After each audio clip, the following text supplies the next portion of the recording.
We're ready. We're back. Planning Commission in session. Just as a reminder, it is February 11th. And we are on, I believe, wildlife corridor crossings. Just as a reminder, Peter's going to relook at the 3-to-1 standard for the canopy and have that back. I did look that up at lunch. Oh, good. And I'm not sure. It says, the state law says an appropriate replacement. My staff was all insistent, it came from state law, but it doesn't. At least not that I could find. There may be some guidelines that were established by some agency, Department of Conservation or something that says this is what was meant by appropriate, but I haven't found that yet. Okay. So, but it's not in the code itself. All right. So more to come. But as Fawn had said, it has been what we've applied routinely for years. At least 8 years. Yes. And the measure was adopted in 2005. The legislation was adopted in 2005, so it's been a requirement for 11 years now. And but where that 3-to-1 ratio came from, I do not know exactly. Okay, thank you. What was your question? It wasn't a question. Oh. We might want to move on. It was not a good answer. Okay. So we're moving on to wildlife corridors / crossings, which is COS-2E. And my recollection was we had some discussion about this when we were talking about the policies. Mm-hmm. And that my notes, if I'm following them right, was there might have been, the only thing I think definitive was instead of deer, wildlife movement corridors.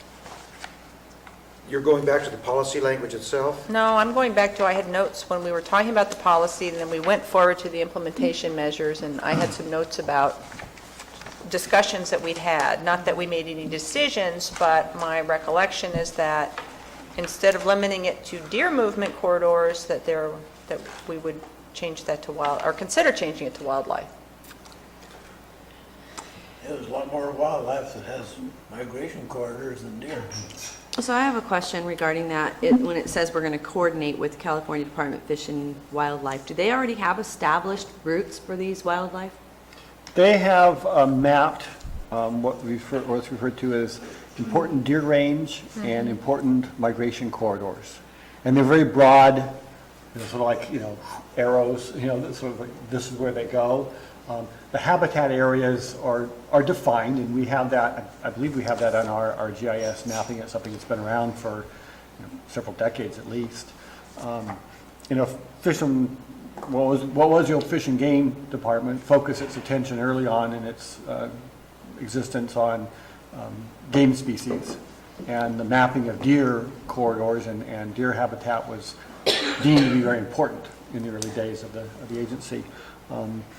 And there's reference in CEQA to looking at important, wildlife habitat, and it specifically references deer migration corridors. So the mission of the agency, its name change from game to wildlife has changed over the years, and the requirements for us to look, at wildlife movement and impacts of development on wildlife has expanded beyond deer. I think that Commissioner McLaughlin's recommendation is sort of broadening that to not just focus on deer to wildlife in general probably makes sense. Well, other than deer, what would be identified? I'm sorry. That's all right. Go ahead, Ted. There was a map that identified different herds and where they go. Yeah. That's the map you're talking Yes. about? So my question would be, other than deer, what species have migration corridors and established movement corridor through what corridors that we would need to be concerned with? Well, it's not so much migration as it's just, sort of movement from one area to another. And so particularly areas along, streams or that, it's a matter of looking at how our development affects the ability of wildlife to move. It could be seasonal migration, from high country to low country during, from spring to spring. It could be just normal movement within their range so that they don't get, sort of isolated and their habitat constrained to the point where they really can't function. Could it also be birds? Yeah. Seasonal migrations of birds and having certain corridors and... I mean, all of these sort of blend together. The whole purpose of protecting oak woodland is that it's pretty good, habitat, native habitat for the various species that live here in the state. And, as the development fragments that habitat, we need to look at, well, how do we make sure that we don't fragment it so much that we put an undue burden on that. Okay, but back to my question about species. I can understand that deer movement, they're big animals, and they move in herds, even small groups, family groups, and that sort of thing.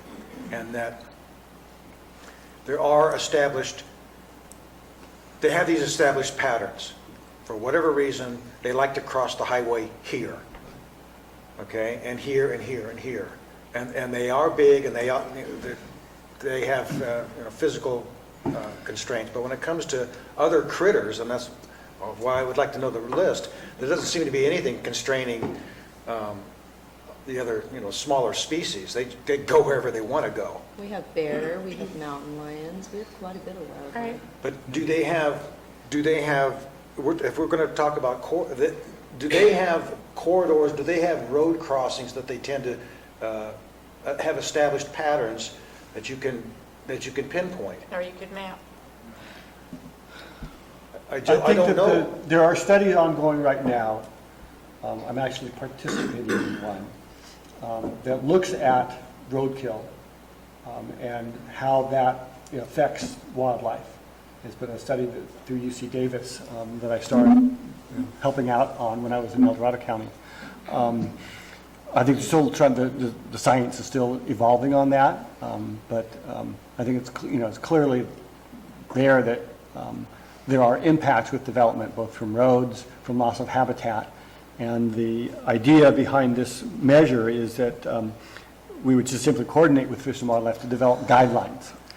Here's some ideas of how you could minimize the impacts, either through road design or clustering or whatever other programs are out there that develop over time to assist developers in minimizing the impacts to wildlife movement. Not so much migration corridors, and not just simply deer and larger animals. As my travels, I've seen all kinds of dead critters on the road, and owls and birds, woodpeckers. A lot of owls. I got involved in this because I drive up to Siskiyou County on a regular basis because my parents live up there. And I've noticing all the dead animals on the highway, and I found out this guy was doing this study, so I volunteered to report my findings. And I was surprised at how many owls there are along the highway. Well, it made sense when I realized that the median is grass. Where the rodents are, their food. And so they're swooping down to catch a rodent, and bam, they get hit by a truck. So it could be in design, overall it could be design of roads that might reduce the potential mortality as well as just damage to people's vehicles. What happens when you hit a deer? You might as well total your car.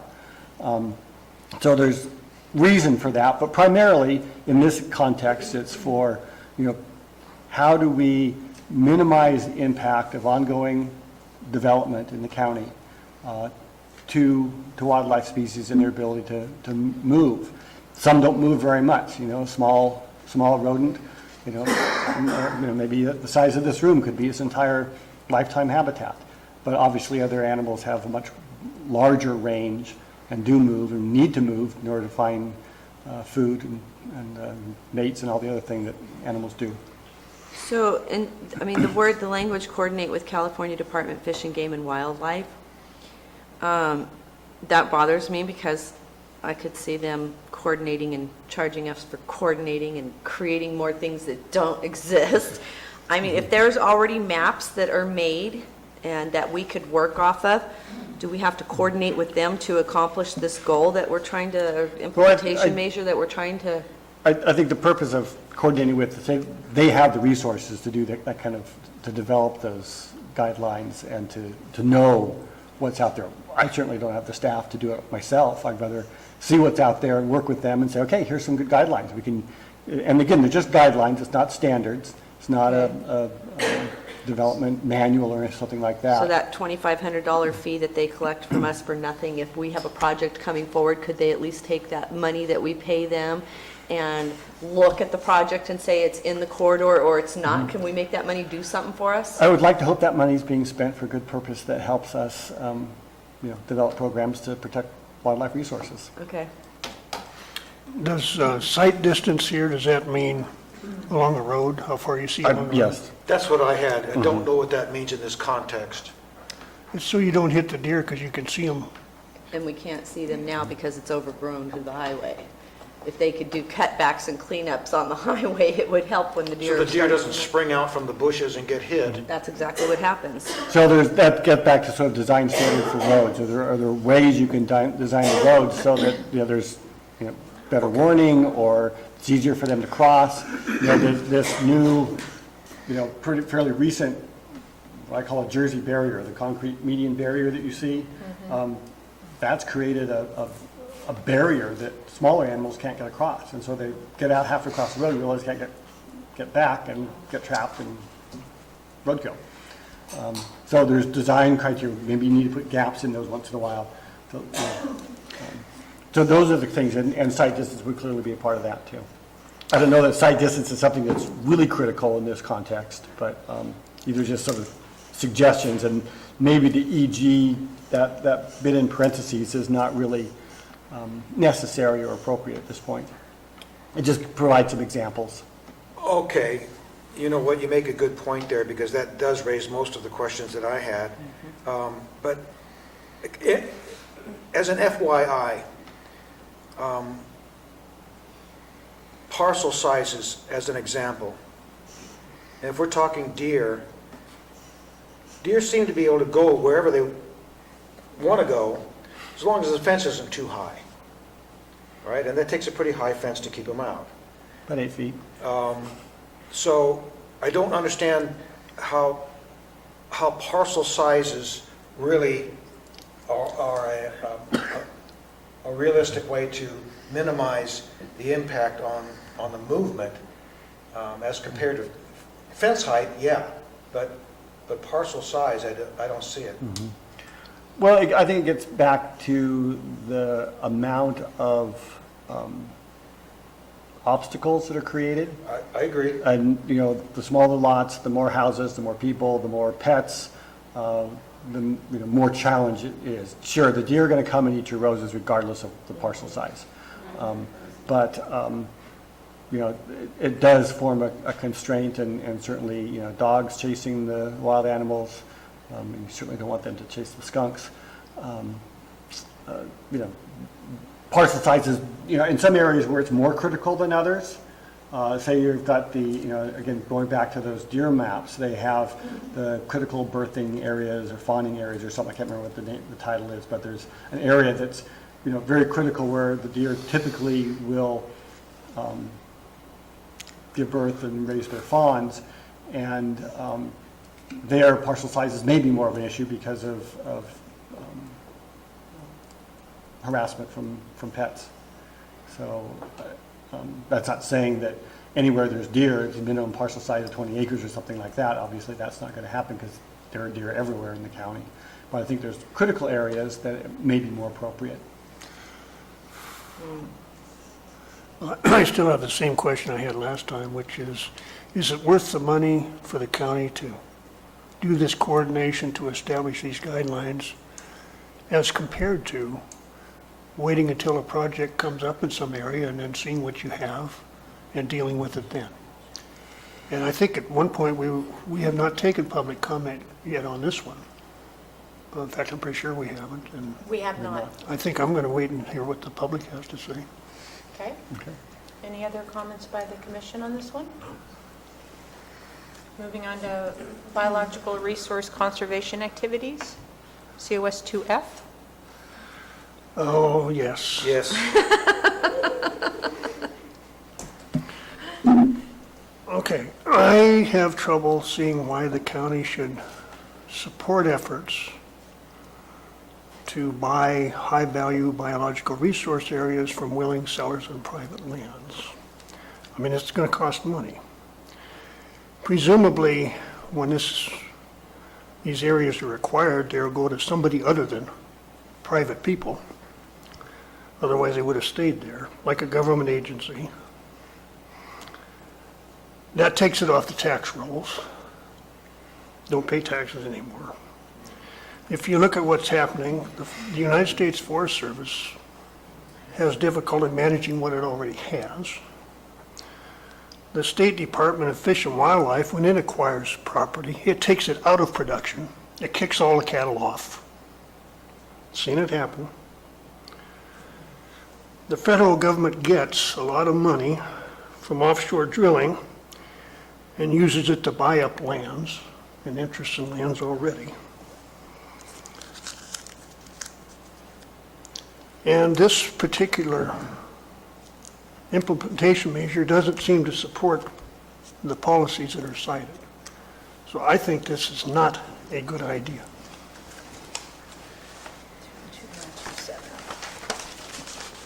I also have a problem with the issues that Commissioner Wooster raised, and I'm just looking at the language of the component where it says, as a title, voluntary biological resource conservation activities, and then it says support the efforts to acquire, et cetera, willing sellers. What's voluntary about this? If we've got buyers and sellers, where's the voluntary component to it? I think what we're saying is that we're not going to force someone into a sale of their property for wildlife habitat purposes. You say they can't use eminent domain. Right. Voluntary effort. And I guess the reason why the county would want to support something like this is that we've got a number of policies and other measures that require, and just, law requires us to mitigate, and one of the best ways to mitigate is through mitigation banking requirements, measures.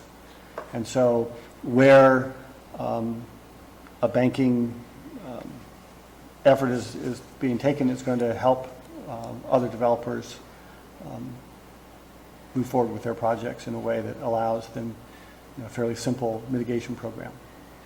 Well, if we're talking about banking, then why wouldn't we be more specific about this?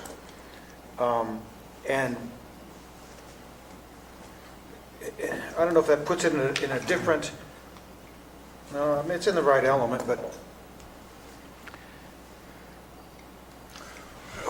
I guess the policy if we like question the is, idea of banking, why don't we just talk about banking procedures, conservation banking activities? we could.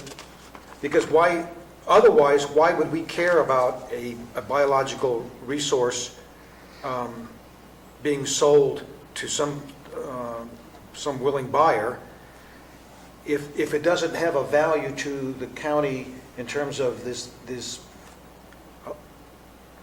banking concept that we've talked about?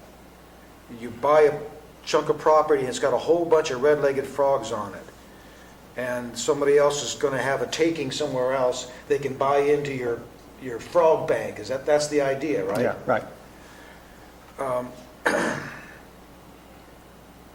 So if we're really talking about this facilitates the banking concept, then the language should read as such so that we can understand the value of it.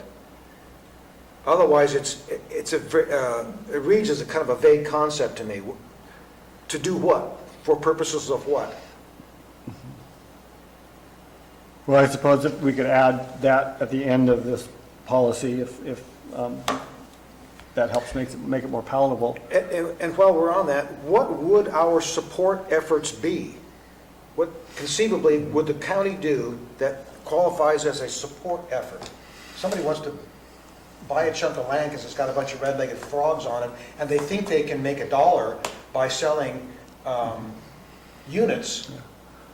I can't think of any specific action off the top of my head. I guess the question would be if somehow the county needed to bless the action in some way, that we'd say, yeah, this is consistent with our general plan. I can't think of an example right now, The but buying but of there may be, I the mean, there's instances, maybe if it's a state agent that says, well, we're only going to do it if the county buys off on it. We're not going to come in and buy up land for habitat conservation unless the county agrees. Well, this statement would say, yes, we would agree with that, based on the specifics of the proposal. If it were otherwise not in an area that we've identified for, say, industrial development or housing needs requirements, something like that. But if it's otherwise land that's suitable for habitat protection, an agency wants to buy it, maybe their rules require local approval of that action, then we could say, hey, it's consistent with our general plan, it doesn't otherwise conflict with it, so we would support that. Okay, the procedure, I don't understand the county's involvement in step 1. I can understand the county's involvement in step 2, which is somebody else is doing a project and they need mitigation. Then they tell the county, my mitigation is over here on this guy's property that was purchased and maintained for that purpose. Mm-hmm. That is step 1 over there, the step 1 of acquiring the land for this purpose. Why would the county be in a position of saying, yeah, you can do that, we bless that, or we don't? It's none of our business, is it? No, I think it is. It could be. If it's a private transaction between, two individuals, no, we probably don't get involved in that at all. Okay. If it were some agency that was involved in that, and let's use the example of the oak woodland mitigation. There is, I can't remember the actual name of it, Oak Woodland Trust Fund or something like that, that goes out and buys oak woodland habitat from willing sellers. And takes it off the tax rolls? That's our business? And they then establish so that when the developer comes in, there's an area where it's set up. And part of the mitigation is that you can pay into that fund. You don't actually have to acquire the land yourself. The developer could just say, the value of my oak woodland is X number of dollars, and I can just write a check for that to pay for this other agency to go out and acquire. And in some cases, they've already acquired land. It's just sort of a rolling, ongoing mitigation program. That's often the case with these kinds of mitigations, is that there's an organization known as Wetlands, Inc., private company that buys up wetlands and then sells those credits to developers when they need to mitigate wetland impacts. So it's often done upfront. That happens to be totally private, but it's a great tool. When someone has a small area of wetland and they don't have the resource to go out there and buy a large area, this organization manages it through the money that they acquire from selling those credits. And it's a win-win for everyone. And then someone who's got land that's wetland they really can't do anything with anyway, they've made money from the sale of that property to the organization. Sometimes it's a private entity like Wetlands Inc., sometimes it's a government entity. Or a nonprofit Or a nonprofit. that would still be on the tax rolls. Yeah. So there's a variety of different mechanisms, and all this is saying is that if that's going to happen, that's good. That's something that we can use in this county for mitigation, and we would support that. But we wouldn't necessarily support everything just because it says that. We'd have to look at all of the parts of our general plan, and if they're buying up choice housing area that we might use for affordable housing, or it's an area that has good roads and water and sewer, and it could be used for commercial or industrial economic development, we say, no, that's not a good idea. But the concept is one we would support. Now, if philosophically we don't support that, that's your call. But as far as mitigating impact, it's another one of those areas where by having this in our general plan, we're saying we recognize there's an impact. Development will impact natural habitats, and here's one way that we're going to mitigate that impact. It's not a direct mitigation, it's programmatic, but we're saying we'll support these activities of other agencies or individuals to acquire habitat for long-term protection purposes. Another tool, Yes. basically. Well, it sounds like sometimes we would and sometimes we wouldn't. Why does this need to be in the general plan? Can't you do it whether it's in there or not? If it's appropriate in a particular case? I guess the benefit of having it in the general plan is it sort of states up front that we support the concept and that it's mitigation for future impacts. That the concept is one way to mitigate, and that's one of the things we can point to when we're doing our EIR. It says, here's all the things we've done to reduce the impact of, if we just said, we're going to develop the whole county and, all these impacts we're not going to worry about right now, we would have difficulty writing and adopting an adequate EIR. We're going to have to look at how we're going to mitigate these impacts. Now, we may not be able to fully mitigate all of them. And those are some of the decisions we'll have to be making in the next stage of this process. But these are mitigation measures that we can identify, we can point to in our general plan saying, to the best of our ability, we're going to reduce our impacts by doing all of these things. And some of these will be acceptable and some of them may not. And there'll be a lot of debate over how much they mitigate, whether it, does it fully mitigate or only partially mitigate. That debate will still need to take place, and that'll take place through the EIR process. With respect to Kelly's last question, why does it have to be in the general plan? Is there a, in the compliance phase of your analysis of the general plan draft, whenever we're done with it, does that plug a hole? It will help. Which hole, can you describe that, where the state says we want you to do something? It will help to offset the impacts to wildlife and biological resources from the effect of new development that would be permitted under the general plan. So if we're saying we're going to allow X number of new residents into the county, we're accommodating that growth. That growth is going to impact oaks and water resources and wildlife habitat. How do we mitigate that? And at some point we say, okay, we've done everything we possibly could. It's reasonable. There's still going to be an impact. But the need for housing and for commercial development and all the other things we have in our plan offsets that impact. We've reduced as much as we can within reason, and the rest is we're accepting that as a trade-off, as a part of our planning process. We're trying to look at all the aspects of it. That's the whole purpose of the EIR, is to look at the effects of the project being the plan, and what are the potential mitigation measures, which ones are acceptable to us, and if not acceptable, why aren't they? That's the whole findings aspect of the EIR. I actually did not get any of that when I read this proposed implementation measure cold. It looked to me like the county was just going to go out into business of having government agencies going around acquiring private land for just because of a fun thing to do, okay?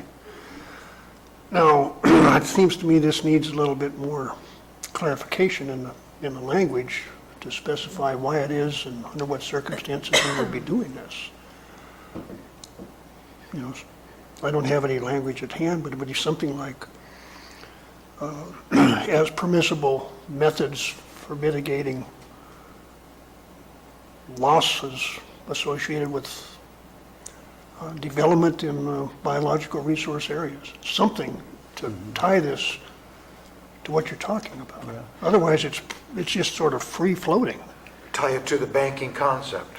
Well, you suggested adding something at the end, like, for the establishment of mitigation banking, Commissioner Tuno did. It would be tied in through the EIR process. It's sort of, many of these measures and policies are exactly, for the purposes of mitigating. I mean, I think I brought this up on a number of these measures right now. We're getting into the nitty-gritty of what the EIR is going to be saying. And there may be additional measures that will be recommended from the EIR that will say, here's some other additional policies you should consider that would reduce the impact. And those will be debated and discussed. And we will need to make very specific findings on those as to which ones are acceptable and why they're not, if we don't accept them. And all of that's tied in through the EIR process. I don't think it's necessary to state why it's in. I mean, there are a number of policies here. When we get into circulation, well, there's a number of policies that are there for a specific purpose. It probably doesn't hurt to say why it's there. I don't think it's necessary. Well, and as I understand it, it's not always appropriate to support an effort in a particular case. I mean, you would do this where it is appropriate.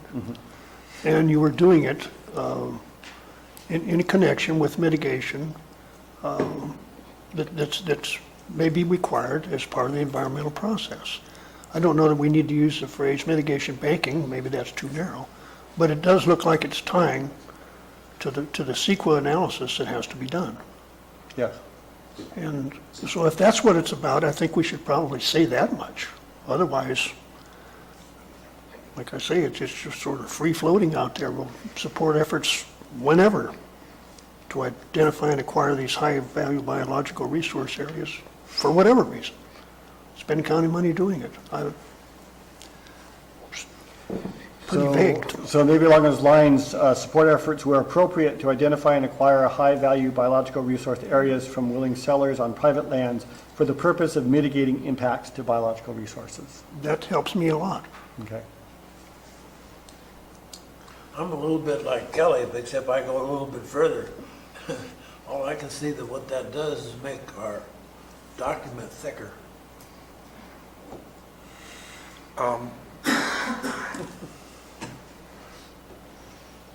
Where, Just wait till you see the EIR. Read your statement again, please, 'cause I think you're close. You started with where appropriate. Support efforts where appropriate to identify and acquire high-value biological resource areas from willing sellers on private lands for the purpose of mitigating impacts to biological resources.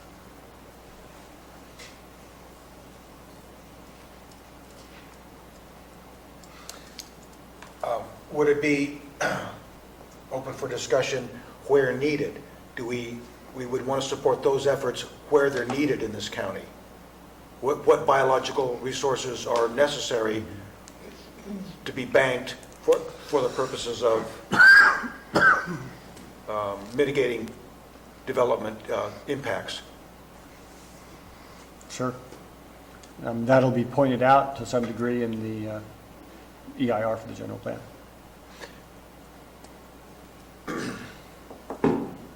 Okay. But we could add where needed somewhere in there. You can or you don't need to. I'm still a little fuzzy on what it is that we do to support that, when it doesn't look like we have a lot of control over step one.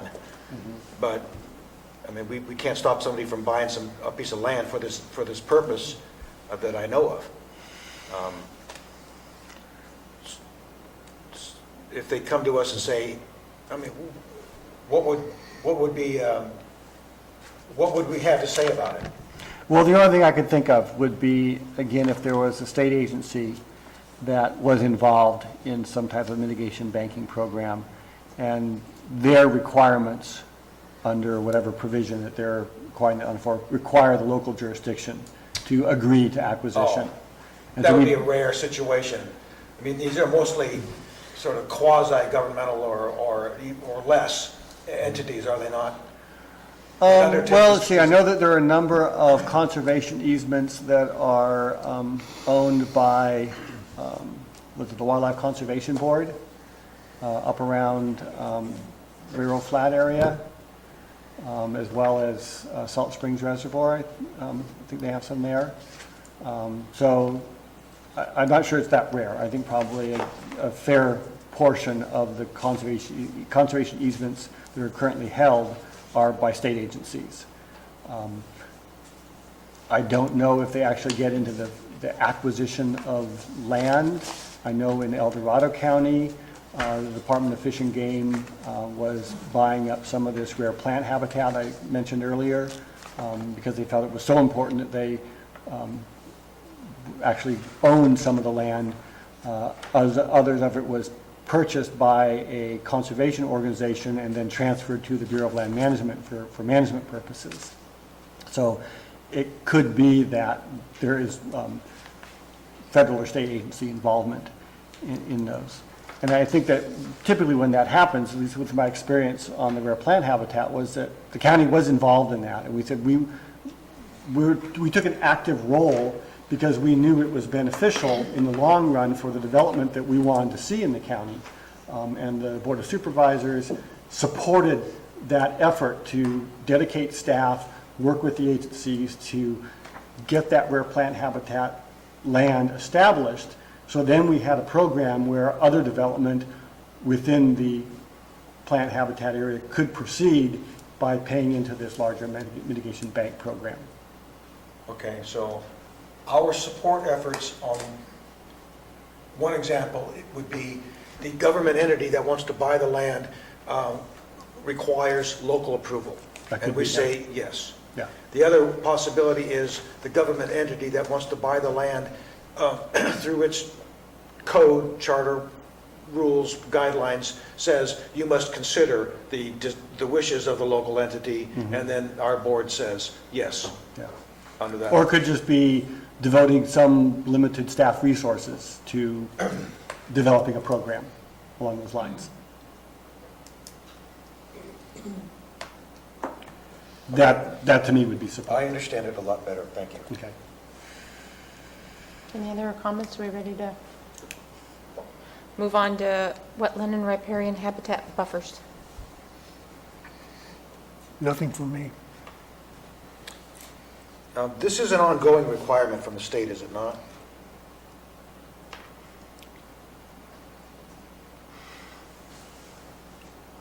Pretty much, yeah.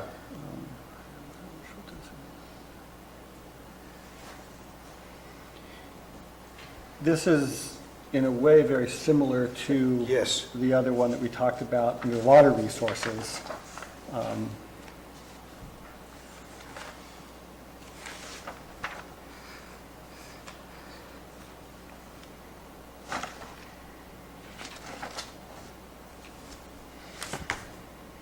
And maybe we could combine the two in some way, so That's, minimize duplication. It's more or less the same thing. It sounds awfully, Are we talking about the stream and wetlands? that's, setback yeah, COS guidelines? 1C. With 1C in mind, is this, how duplicative is this? This one, I suppose, is Focused on almost sort of an interim that as development occurs, before we have a program, we'll have to look at the impact of the proposed new development to ensure that there's adequate buffering. 1C is This is, a so this program really that is can... an interim measure until such time as 1C is adopted. 1C is codified. Right. So maybe we could rework it that way? Go back to 1C and write it as an interim, on an interim basis, do this? Yeah, we could sort of pull some of that language and just add it into 1C, I suppose. So that it protects, it takes into account biological resources Yeah. and water. It really kind of belongs there, and that way when a person is looking at 1C, they see what's required of them here and now.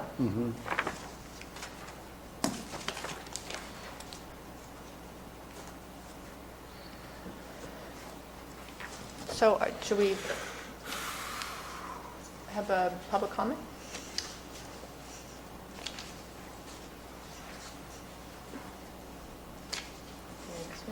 What is it we're doing now, we're proposing to do with 1C and 2G? Incorporating 2G as an interim measure into 1C, which is development of the guidelines. So 2G would be, this is what we're going to do until we adopt those guidelines with those standards. That would include both biological and water. Okay, makes sense. Okay. Public comment? Is there someone in the audience that would like to talk about biological resources implementation programs, measures?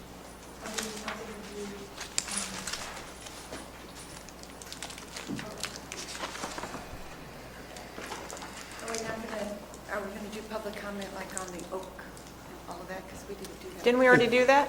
I didn't. No, no, so all of the biological resources, Right. 2A through 2G. Everything, yes. Are open for discussion. All biological resources. So,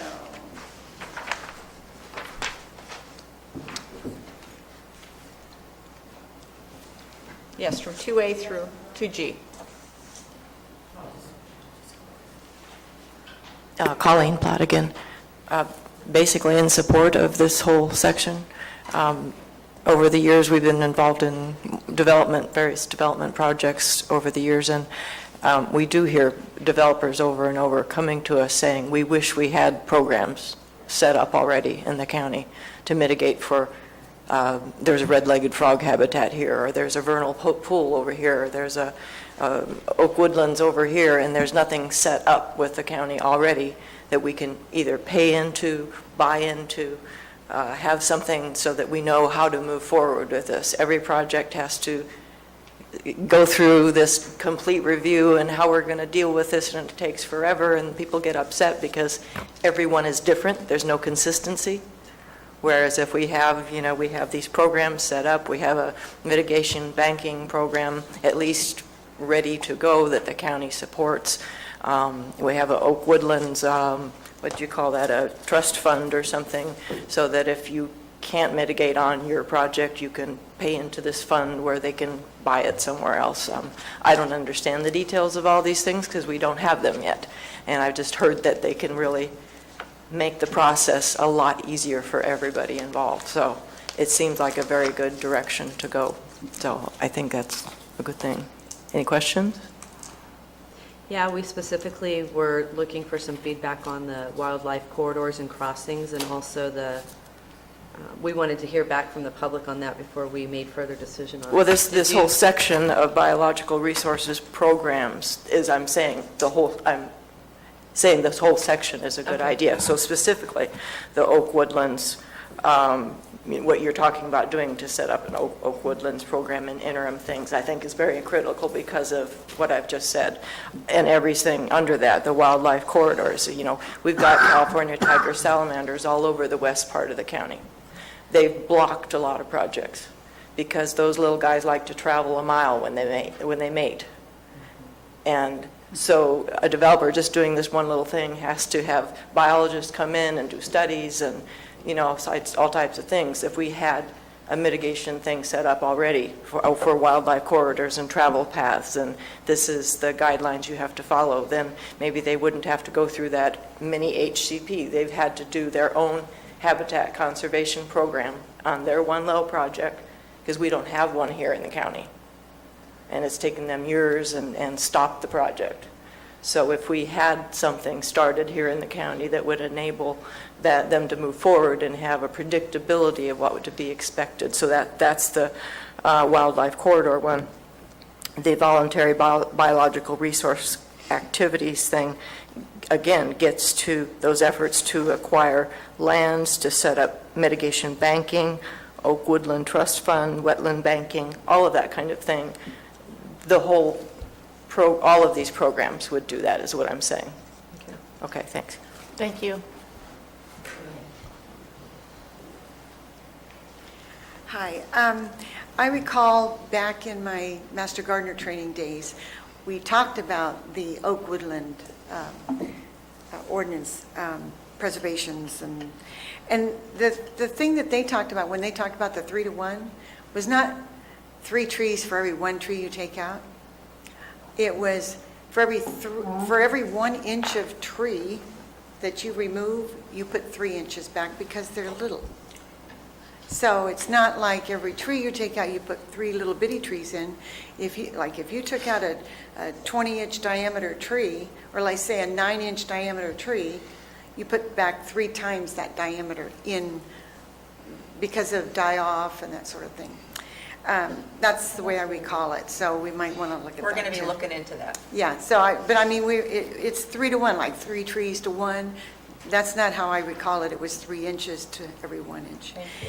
And then also, on page, maybe I have the same one, on the oak woodlands thing, the last sentence that Mr. Tuno, that you brought up, in the interim, the county will continue to apply a replacement standard of 3-to-1 for lost oak canopy discretionary projects. I don't understand the discretionary, I don't get that. It didn't say anything to me.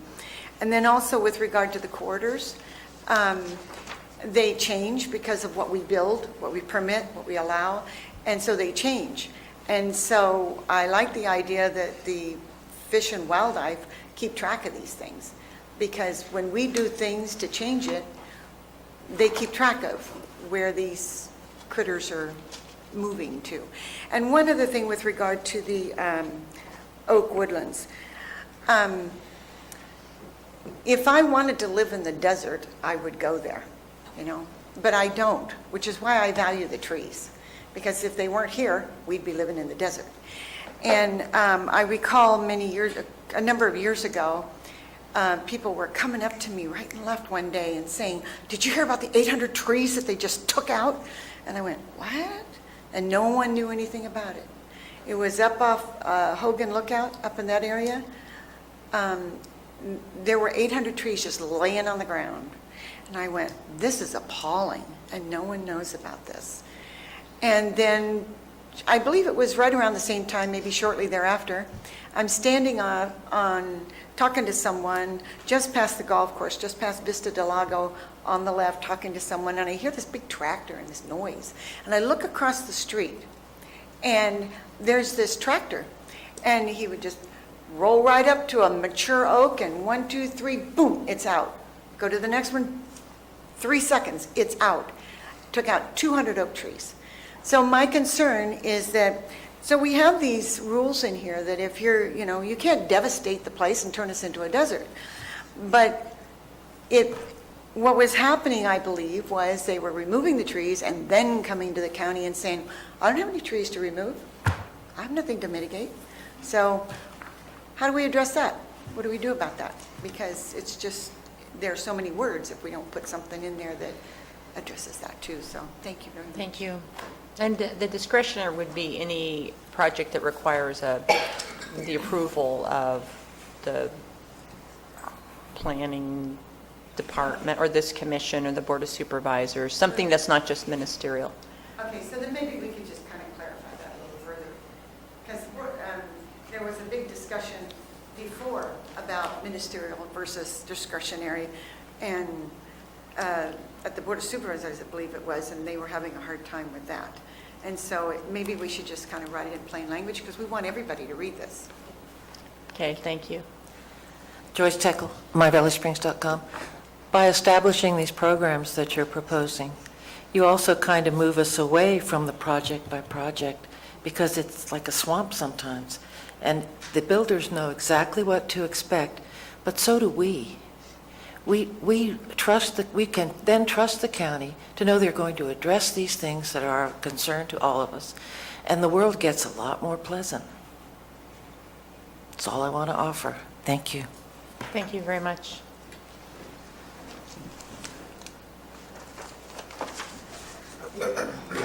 Vicki Reinke. Again, I'm probably not getting up here in any kind of real support of any of this, but I think I have an opinion and a voice that I feel needs to be also given in these meetings. Reading through this and listening to the conversation, the first thing that came to my mind was carbon credits.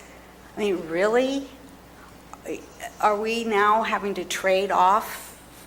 Because, I know, it's, this whole thing is sort of crazy to me. Okay, we used to just develop projects, do what was right as we developed, and things were just fine. But now we have to worry about the frogs and the plants that might be special, the deer, no human being goes out there and just destroys animals for no reason. But now we've gotten to the point where this is the priority, that these animals are a priority. You can't look at your development and then figure that out as you're developing. I just find this really, really difficult to accept. And then if we do accept it, somebody better really monitor what's happening, because these things can lead to micromanaging. Well, we've seen it. That's the truth. We've seen projects stop because there was a frog. We've seen projects stop because there was a salamander. That doesn't make sense to me as a citizen, as a human being. So anyway, I don't know what to say except that hopefully we're very cautious about the kind of words, and then who interprets this down the road. That's for us, I guess, to make sure that we have people with good common sense in place so that these things don't get out of hand. So anyway, that's kind of the general.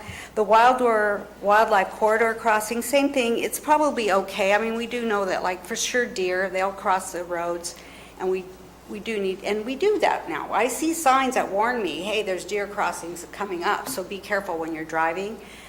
So there are things to mitigate that, like cutting back they do that in Canada now, where they cut the trees back from the roads so that the elk or the moose, when they come out, people can see them before they get in the way of the car. But again, it's limited. It's not, let's build bridges for every deer, or let's build caves for every skunk that has to cross the road. I mean, sadly, that's just part of human nature, that something might get in the way of a car. Voluntary biological resource conservation activities, that really is that carbon credit thing, that, okay, if you use this much carbon, then you can trade it for this company for that carbon. It's silly. But somebody's making money doing that, so that's why that happens. So I kind of feel the same way with this effort of buying up property because somebody's made the decision that there's something of high value there. I don't know. I feel bad that you guys have to deal with this, but I just want to give my opinion about that too, because I know my opinion is a lot of other people feel the same way, that this stuff is just a little bit beyond reality, that we have to deal with this kind of thing. So I guess as limited as we can use these with good common sense, I believe we all have good common sense, and that nobody wants to destroy animals, to destroy property, to destroy creeks. And this stuff is so micromanaging that I think we're losing our freedom of able to think for ourselves. Thanks. Thank you.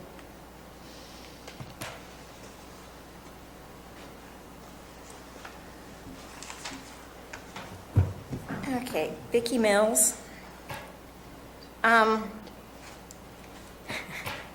First off, Peter, I think the fund you were trying to think of was the Oak Woodlands Conservation Fund, yeah. which is in, what is it, PRC 21083.4. That's correct. And the 3-to-1 that Marty was talking about, I thought it was, one tree, you take out one tree, you put in 3. So I spent lunch Googling on this. Well, some places come up with what Marty was saying as far as the diameter of the trees. Other places were saying, you take out 1 acre of trees, you put back in 3 acres of trees. So there doesn't seem to be a constant standard. So I can't wait to hear on that one. And on the wildlife corridors, the state of Nevada got really tired of dealing with mule deer as roadkill on Interstate 80 going toward Utah. So they decided they were going to build over Interstate 80 a way for the deer to get across the road. So on Interstate 80, in the middle of nowhere, you have these 2 tunnels. And on top of these tunnels is the grassy land, right? The deer go over across on top of the tunnels, and Nevada's not picking up dead mule deer all the time. So yes, deer corridors are important. Nevada has realized a really great savings by doing this, because they're not spending time picking up the dead deer all the time. And I think that is it. Although I was like Kelly, when I first read 2F, it made it sound like the county was acquiring these lands. So, I don't know, maybe some clarification on who's acquiring lands? That's it. Thank you. Thank you very much.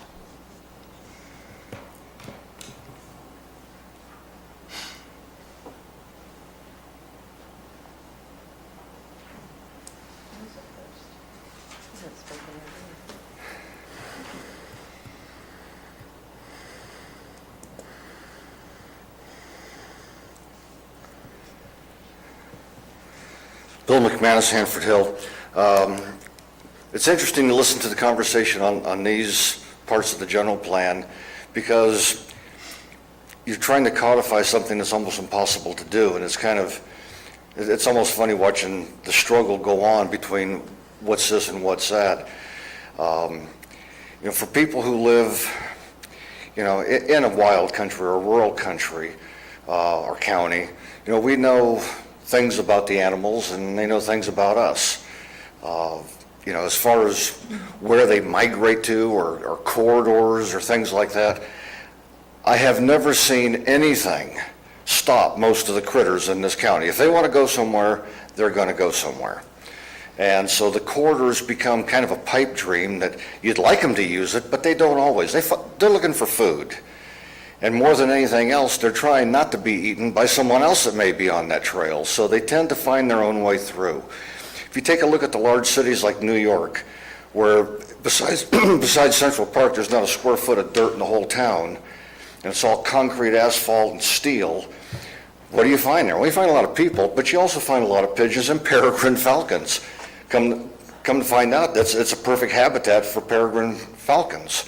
Now, did the city of New York insist upon high-rises being built to help the peregrine falcon? No, they didn't. The falcons figured it out on their own.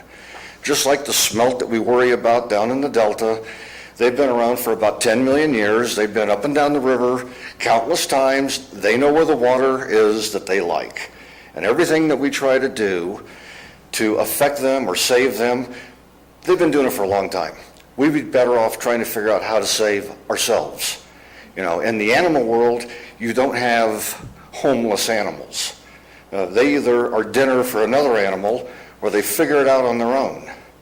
So trying to codify all this, it's great that the county goes on record saying, we love animals and we love open spaces and all that kind of stuff. But anytime you attempt to try to control it or apply some sort of standard to it, I can guarantee it's going to change. No one is going to be able to figure that out. And like Vicki was alluded to on the carbon credits, buying land in exchange for one thing or another is fine, but the way the carbon credits worked, it's just a different person doing the polluting. You got one person saving on pollution, the other one buying the credits to go ahead and pollute. Overall, pollution was not affected at all. It was just pollution by different people. So if you want to have legs, red-legged frog habitat and all that, that's fine.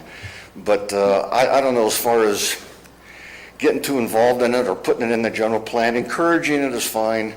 Trying to set any standards for it, I think, is pointless because it's going to change and it's just not going to work out in the long term. So anyway, thank you. Thank you. Anyone else? All right, I'm going to bring it back to the commission for discussion. One thing that, and I don't know, in the introduction or the glossary of the general plan, description of the difference between ministerial and discretionary projects, if it's not in there, I think it would be helpful to, I think that would be useful in a lot of different, of the elements. Yeah.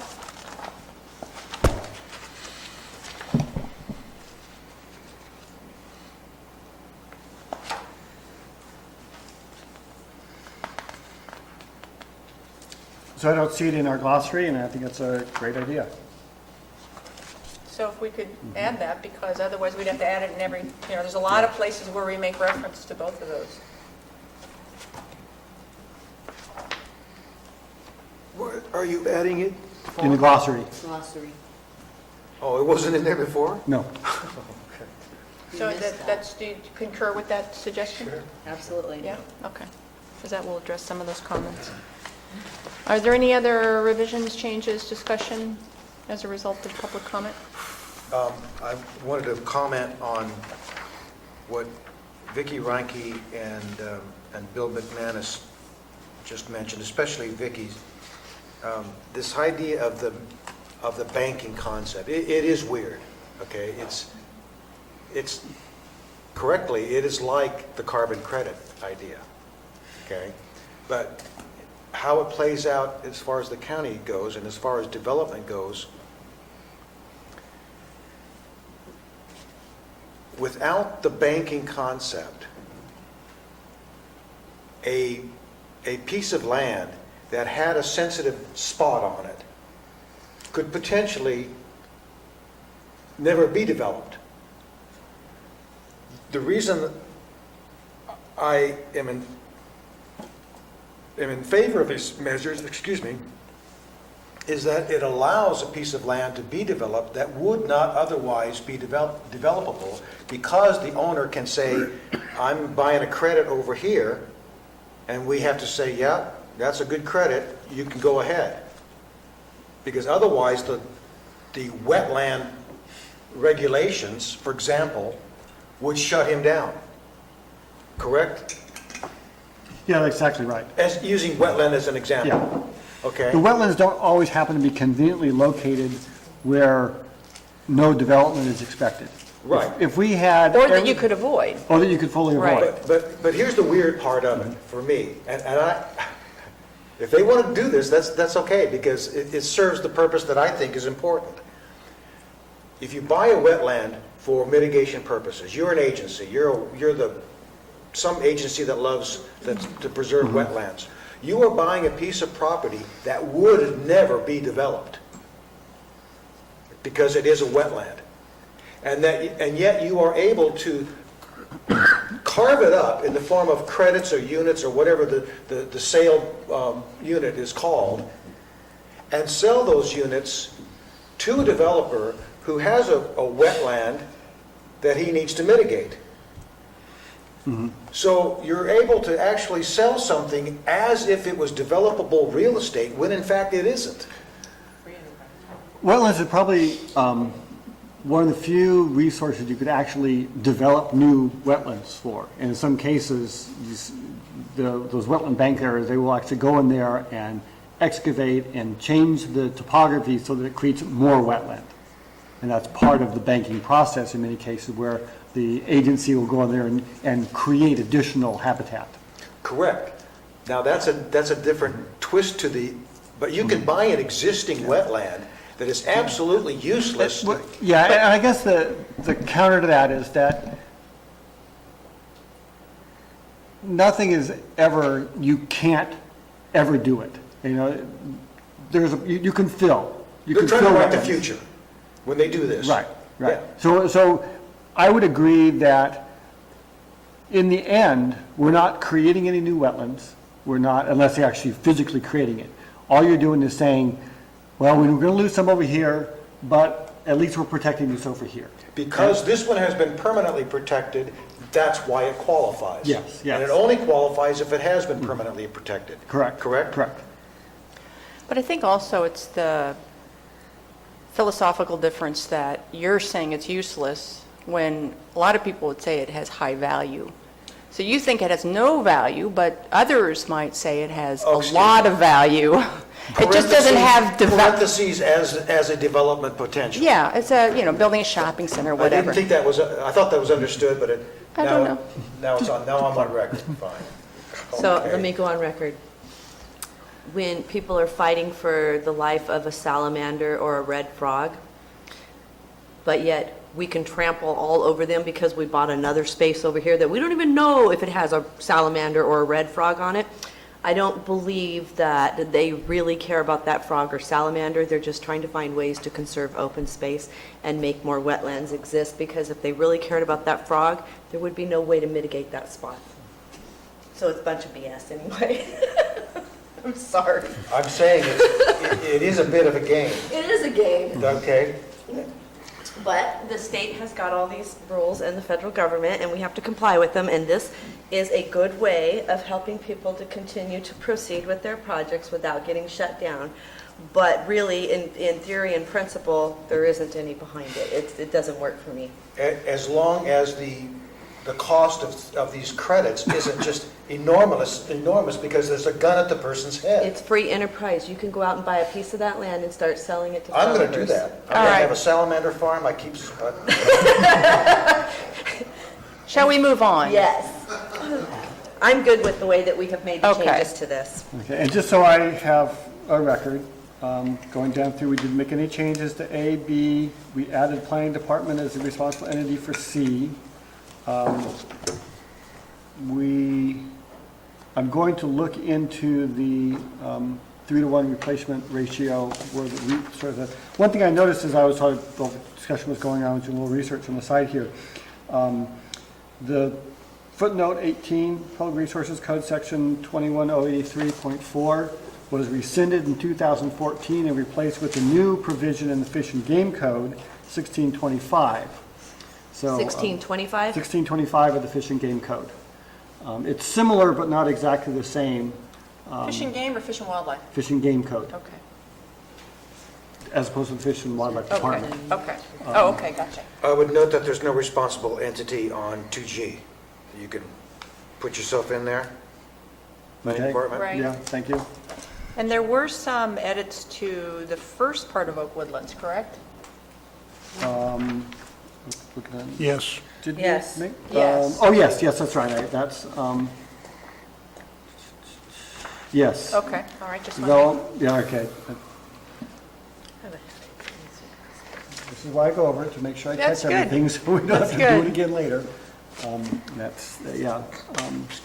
Develop a mitigation program, in addition to mitigation measures provided in the Oak Woodlands Preservation Act. And interesting, the name of the law that was changed is still the same. It just, it changed the year.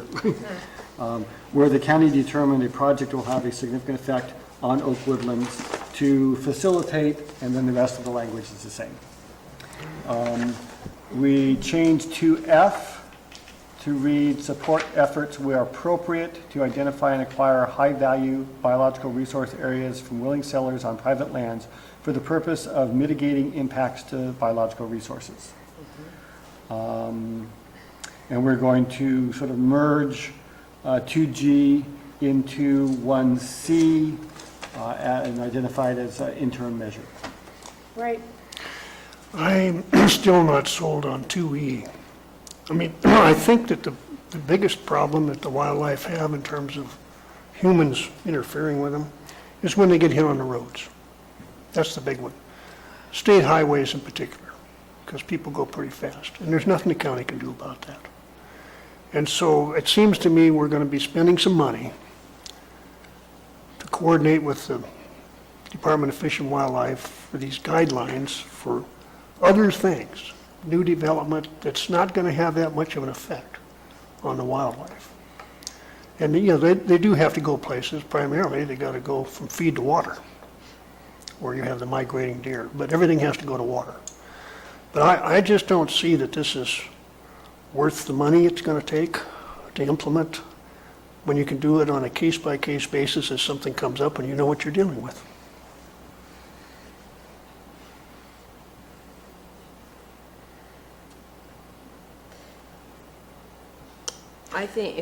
I think, Kelly, there is things that we could do for mitigation purposes, because we know where those, pretty much know where those deer are on the side of the road or where they're jumping out. We can see their trails coming through. So I do believe there's mitigation factors we can do as far as coordinating with the California Department of Fish and Wildlife. I was concerned about that from the beginning. I think the maps already exist that we could incorporate into this, but as far as these mitigation factors, I think there's things we can do to help protect the deer in that movement, whether it be the speed limit, if it's on serious curbs that we know about, whether it be cutting back that brush. My issue was, if we start coordinating with the California Department of Fish and Game and Wildlife, how many more restrictions are they going to put on here? That was my concern. It was going to throw red flags into the air. And if the maps already exist, I think we use the current maps that we know exist instead of adding to it. That was my only concern. Are there studies by the department that show effective measures to this end other than those that only the highway department would have any control over? I don't know. Well, what about even like on a county road where you've got, you know, there's a corridor, they're going to put up a sign, deer crossing. Yeah. You know, and you know about it, so you know you're going to have to put up a sign, so But it's deer tourists crossing. coming through don't know about it. Yeah. And if they have warning signs, it's a good. I mean, that's an example. Well, but look, the county can do that. They're county roads. It doesn't have to be in a general plan No, to I know, do but the that. county could do that, but if we're not like looking at our corridors and seeing where that possibly could happen, and in conjunction with requests for new development. That's my point. I don't think the problem is new development. The problem is your high-speed roads. That's what kills the wildlife. All right, you have new development, your roads are going to be low speed in there.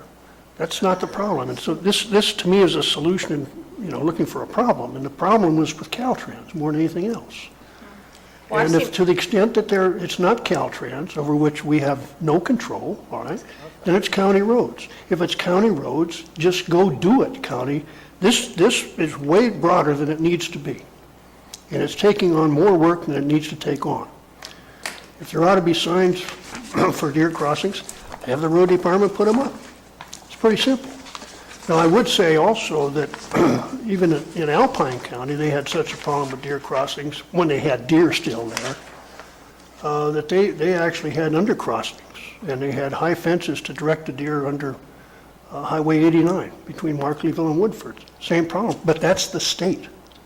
It's because that's where the big problem is. I'm just not sold on this at all. It's looks to me like a lot of work. It's not going to have much help for wildlife. What about the possibility that if these corridors are mapped and it does show that they're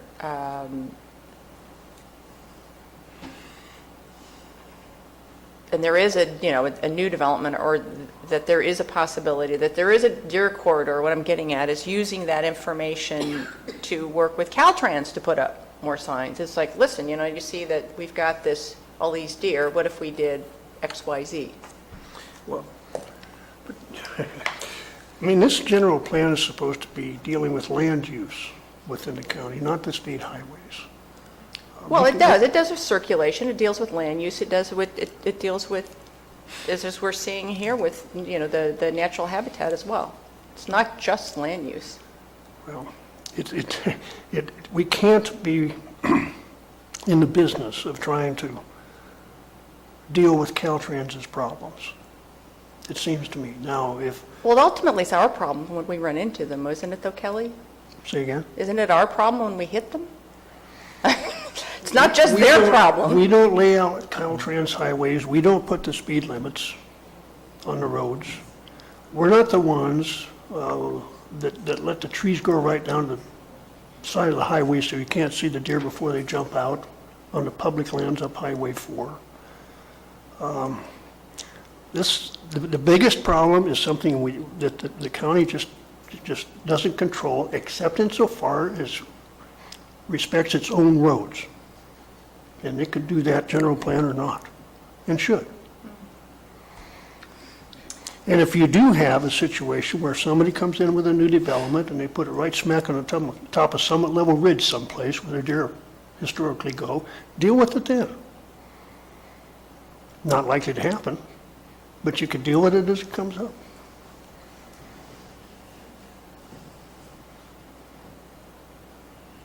So Kelly'd like to scrap it. Other input?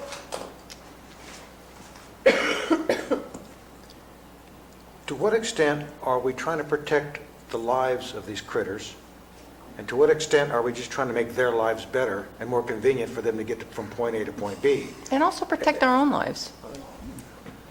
If that's the issue, then this belongs in the safety element, and it goes along with what Mr. Wooster's saying.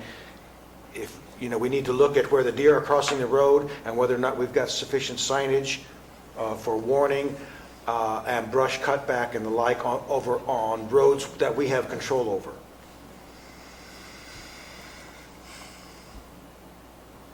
Because he's absolutely right that if you're just talking about mortality, it's state highway. That's the biggest problem.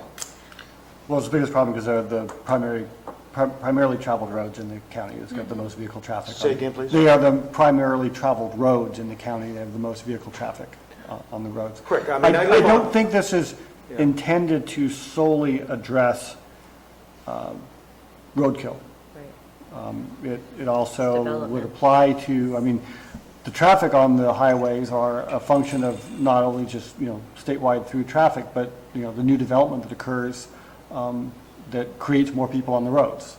So it is looking at, the impact associated with animal mortality on roads is a function of how many people are on the road, as well as the speed and design of the road. But it also gets at other design criteria that could, if a project is within an important wildlife corridor, are there design functions that might assist in the movement of animals through that project without diminishing the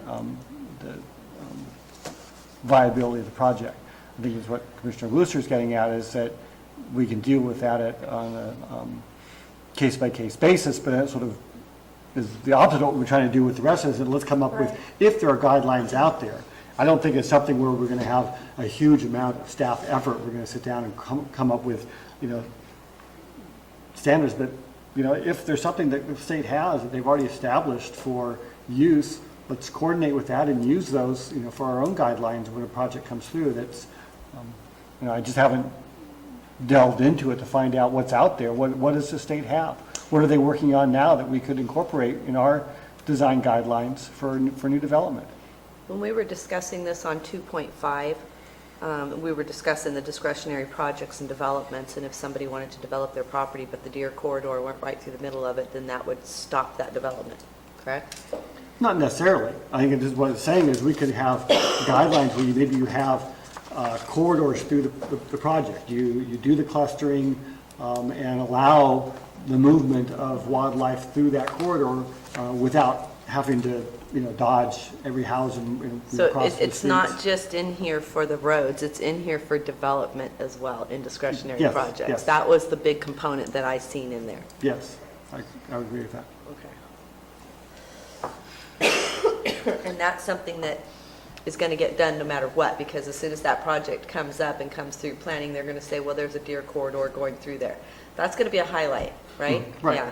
Yeah, when we circulate a project to Department of Fish and Game, one of the things we do also is look at the wildlife habitat maps that we have, but they're going to comment back to us, oh, this is in the middle of an important migration corridor. Okay. You need to mitigate somehow on that effect. And by having this in here, we're basically saying on discretionary projects, we're going to work with you to mitigate that instead of stop you from being able to do something. Or come up with some guidelines that say, here's how you could do it. Maybe they already have some recommendations that we hand out to a developer. It says, you're designing, you have a pre-app meeting, you're designing a project. Oh, gee, it's in the deer corridor. You know, here's the guidelines for the deer corridor, so you can design around that, So conceivably. instead of the word coordinate with the California Department of Fish and Wildlife, is there a way that we could change that word that I have the we word. could research, Or do consider research? guidelines or consider looking at guidelines guidelines provided that by? exist or Yeah. provided by? That would make me feel a lot better. I have it here. I have it. I was working on it as you were. You sure? Yes. And here, you ready for it? We're We're ready. Okay. As a starting point, access the California Department of Fish and Wildlife data for the purpose of determining, let's see, for the purpose of establishing guidelines for yada yada. And you can eliminate the parenthetic part. I think we already talked about that. What was the word you just used, Vaughn? You said something else. So, I don't like this word access. well, here's where I was trying to go. Consider. You look to see I what said they've got consider. in terms of information, and whether, to what extent that information can be used on our part for us to come up with guidelines, leaving the state out of it. If they've got information that we can use, we use it, but we're not coordinating with them. They're not invited to the party. So like consider California Department of Fish and Wildlife guidelines or whatever Okay. documents for the purposes Yeah, yeah. of developing our Yeah, own yeah, blah, yeah, blah. yeah, yeah. I That, like that better. okay, Sorry. so, I just like consider California Department of Fish and Wildlife, whatever they are. I don't know if they're like documents, guidelines, information to prepare or to develop guidelines for, protecting. consider data, did you say? I Or agree. could be considered data or That would consider. be in that form. Yeah, Consider data from the California Department of Fish and Wildlife To for establish. the purpose of establishing guidelines for protecting important deer movement corridors to be applied in conjunction with environmental reviews for discretionary projects, period. Do you want to limit it to deer, or do you want to change that to Wildlife. wildlife? wildlife. Wildlife, okay. Important wildlife corridors. Movement is not necessary. If the corridor is necessarily a movement.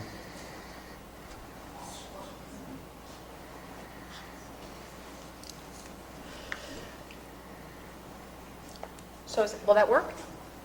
It'll work for me. It works for me? I think it's okay. Okay. Okay. Good. So do we need a motion to accept or to, accept all of the changes, revisions to biological resources? That, Yes. you've gone through, we just had this one last edition by Kelly. Yeah. That, and then we'll bring back the 3.7 on that. I'm on the wrong page. I was going to say 3.7. Well, it's the one about the oak woodlands. He's going to do right, the research right, on exactly. that. The 3-to-1 is still up in the air. I would like, when you're looking at that, Mr. Mauer, to look to see if whether or not the density concept that I mentioned is applicable. Is it Yeah, applicable I'll to look at this? that. Yeah. Because the importance there is that if you're a canopy, whether you're 10% or 90%, if you can't add on to an existing canopy, that's what if you can't make, if a credit can't be gotten by Increasing the your density of the Gotcha. canopy, which Right. to me, it seems reasonable that it Right, should be. Right, but it could be that, once you have a canopy, it doesn't really matter, that's the other side. If is it can't doesn't- grow another oak tree because it's already too dense, then a biologist would say, it's maxed out. Yeah, okay. But if it's more closer toward the savanna concept, then certainly not, I mean, it's fairly dispersed, that it could contain more, and on-site, you've taken care of your problem. Okay, so he's going to check on that. So is there a motion? Yes. Motion, there's a motion. What motion are we, Approving all of the changes to biological resources. okay. Is there a second? Or directing me to make the further changes. Yes, further changes, yes, thank you. I'll second it. So moved in second, all in favor, say aye. Aye. Okay. Let me just mention, I'd like to mention one thing that we were talking about a while ago, about corridors. And the question came up about, does any other animals besides deer use corridors? And I happen to be thinking in my mental archives, I don't know how many people here were busy, like I was, on the highways back in the 50s and 60s, and I was commuting from Jackson to Folsom every day.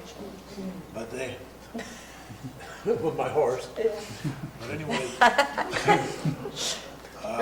don't know if you remember or not, but back in, I think it was in the early 60s or late 50s, there was a tremendous influx in the number of voles, which is kind of a gopher type of animal. I mean, this was an unbelievable amount of voles around. I know where they went, they're all in McCollum Hill. I'm just telling you, that's where they're at, if you're wondering. Yeah. Anyway, every day going to work, I noticed that in the same places, there was crossings, and there was a couple of places, one over by Rancheria Creek and one down by Latrobe, where the road was fir. It was a fir-lined highway, because there was so many thousands of them that been going the same place at the same, they were going to the same place, all right. But anyway, they Not enough it's amazing coyotes that to eat them. There was such a concentration of them, would certainly indicate that they are all going the same route. Yeah. Okay, then I'm going to read the word important as meaning species, not corridor. All right, we're moving on. Air quality and greenhouse gases. So anyone, Is that our last one? yes, for this Page element? and a half to go, guys. Can we do it? Yes, I'm sorry? Page and a half to go. Can we do it today? Yeah. 2 hours? We got 2 hours, because we are out of here by 5. But we're not going to get to circulation, are we? We might. You think this is gonna, oh, I guess that was it. That's the answer right there. We're going to Just think? Can we just take a tiny break so I can, Right now? I just want, if somebody has aspirin, I'm getting a terrible headache. I don't have any. I have some. I have a lead. Can I borrow some? Yeah. I'll have it. I'll buy you a bottle. Okay. So anyone feel free to launch?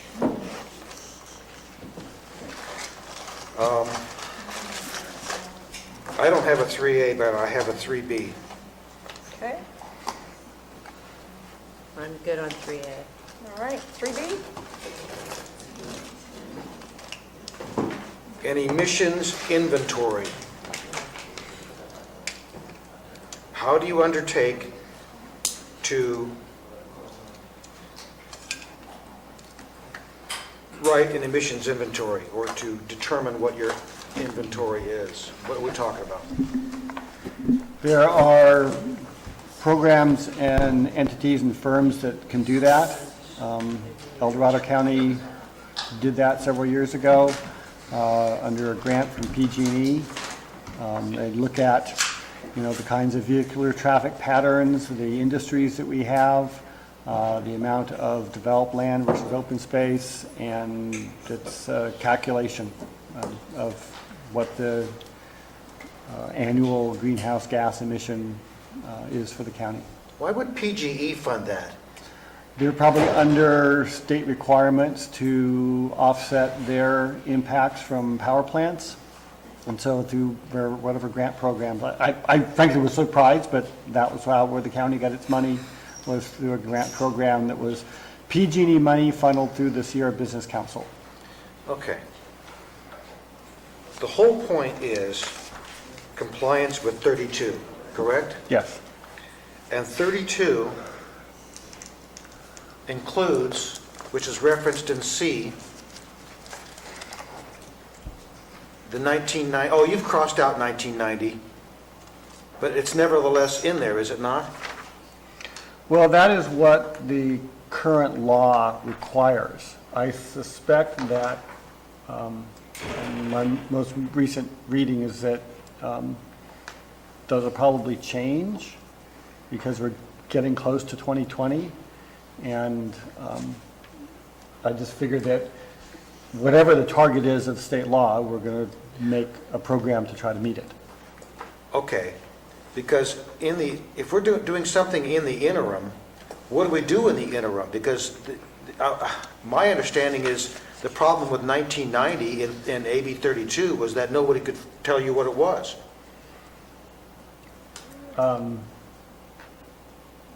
There is no base. There is no baseline. Nobody can tell you what the 1990 level was, so there's no way to know whether you're working toward it or not. You can say if you are reducing or you are not reducing, but you have no way to quantify it vis-a-vis a base. Right. So that's why I'm recommending the changing language to just emission reduction goals of AB 32, whatever those may be. Well, okay, so we're kind of jumping to 2C because or 3C because they're connected. And then the question for me comes up, what is, well, a number of questions, but what's the business as usual scenario? How do you? So if we do make no policy changes that would reduce greenhouse gases, whatever the program is that we enact as a part of this 3G, there's a number of different things the county could do to reduce its component of greenhouse gases that are emitted. So look at, well, if we do nothing, what would that be? And that would be part of that inventory. Right now, we're emitting, X number of tons of carbon dioxide and whatever else is out there that affect the greenhouse gas issue. If we do nothing, this will continue. Here are some things we could do that would reduce that, and our target would be a 15% reduction of doing nothing. Okay, but then wouldn't our goal reference 2006? AB 32 comes in 2006. We have to comply with AB 32. So wouldn't we have to try to calculate what were our numbers in 2006? Because we may have already reduced, I don't know if we have or not, but we may already have reduced considerably from our 2006 levels, and by not referencing 2006, we're not getting credit for reductions already made, hypothetically.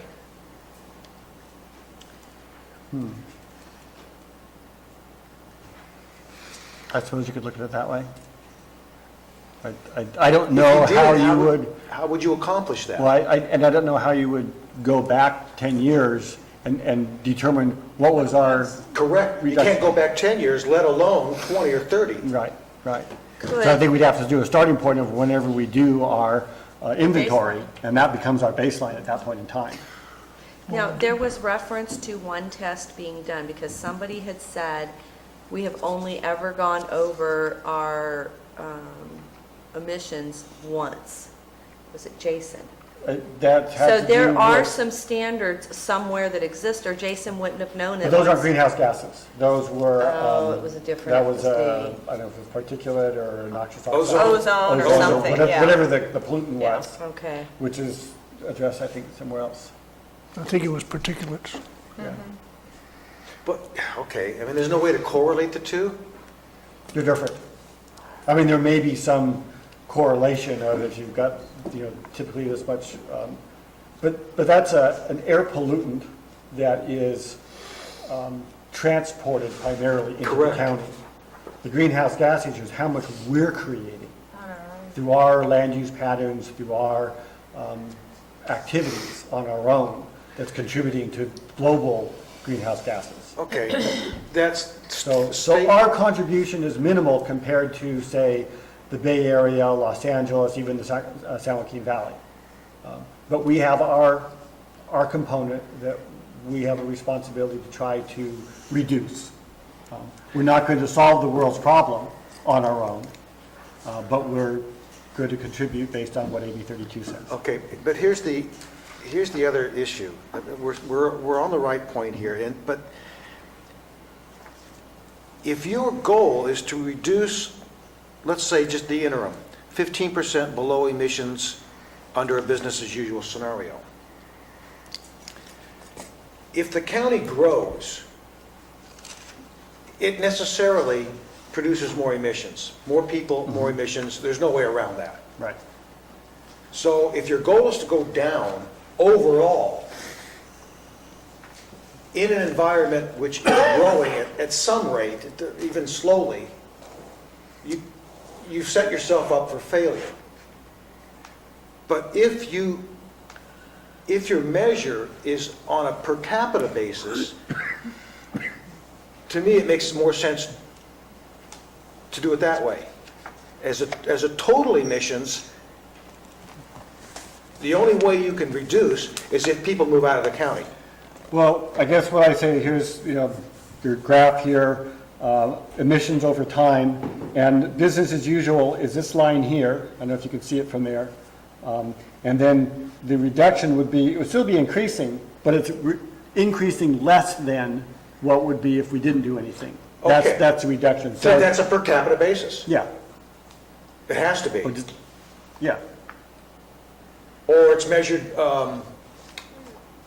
doesn't have to be per capita, it can be for something else, but nevertheless, it boils down to per capita, because otherwise you can't have that bottom line going up. Right. I suppose that over the last, several years where we had a net reduction in population, maybe that line was relatively flat. Maybe it actually went down. I don't know. We don't have the studies to know. Well, obviously, as we grow and we're anticipating 10,000 new residents in the county over the life of the plan, those people, their trips, their businesses, their lawnmowers, whatever it is, are going to generate greenhouse gases, and it will increase some. But will it increase at the same rate? And I think that's the key that we're talking about, is the rate of increase. And that makes the business as usual phrase awfully important. Yes. What is it?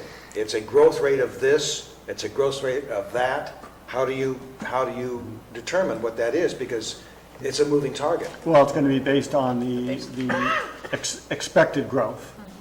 So we're expecting, average over the next 20 years of, 10,000 people. Okay, so we look at the numbers that the general plan anticipates. Yes. We adopt those numbers, and we say, if we don't do anything, our greenhouse gas emissions, based upon that increase in population, will be this. That's your upper line.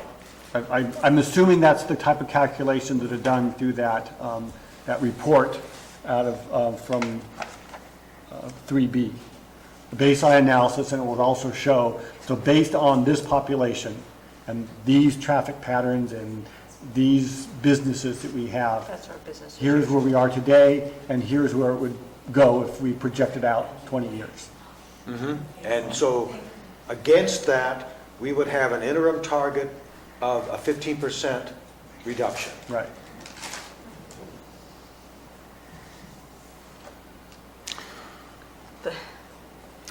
Are each of 3B, 3C, and 3D in here is in response to state law? Yes. Is there anything in any one of those three that goes beyond what the state law requires? Not really. Not that I can see.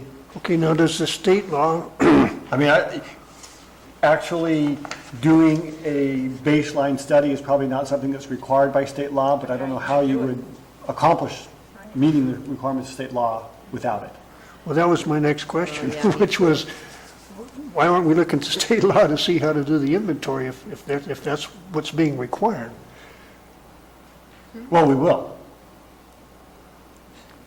Well, there was discussion about as of what date you would do this emissions inventory. Was it maybe back in 2006, or what year would it be, and so forth? And does state law give us Compliance. compliance on that? Does Yeah. it tell us how to do that? I'm not that much of an expert on AB 32, so I don't know. The target, and it's different than establishing the baseline. The target is to reduce greenhouse gas emissions in the year 2020 to 1990 levels. And I think since we don't know what that is, that's very hard to meet that requirement.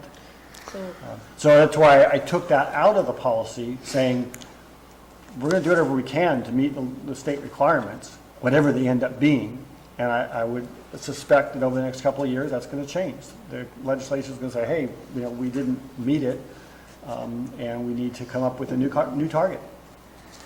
So whatever that target may be, and they may provide some additional guidance with, here's how you establish the baseline. But I think, a number of counties, a number of cities have already done that. That's that's not reinventing the wheel here. We'll take the programs, we'll take the studies that were done for those other, are applied to those other jurisdictions and apply them here and come up with what our baseline is. So is it fair to say that the way you've written this, say 3B, is about as specific as you can get? Because you're dealing with moving targets coming from the state? I think so. I mean, this language was developed before I got here. I made some minor changes to it. And I have to make the assumption that those who wrote this knew what they were talking about as well. I mean, I know enough about AB 32 to be dangerous.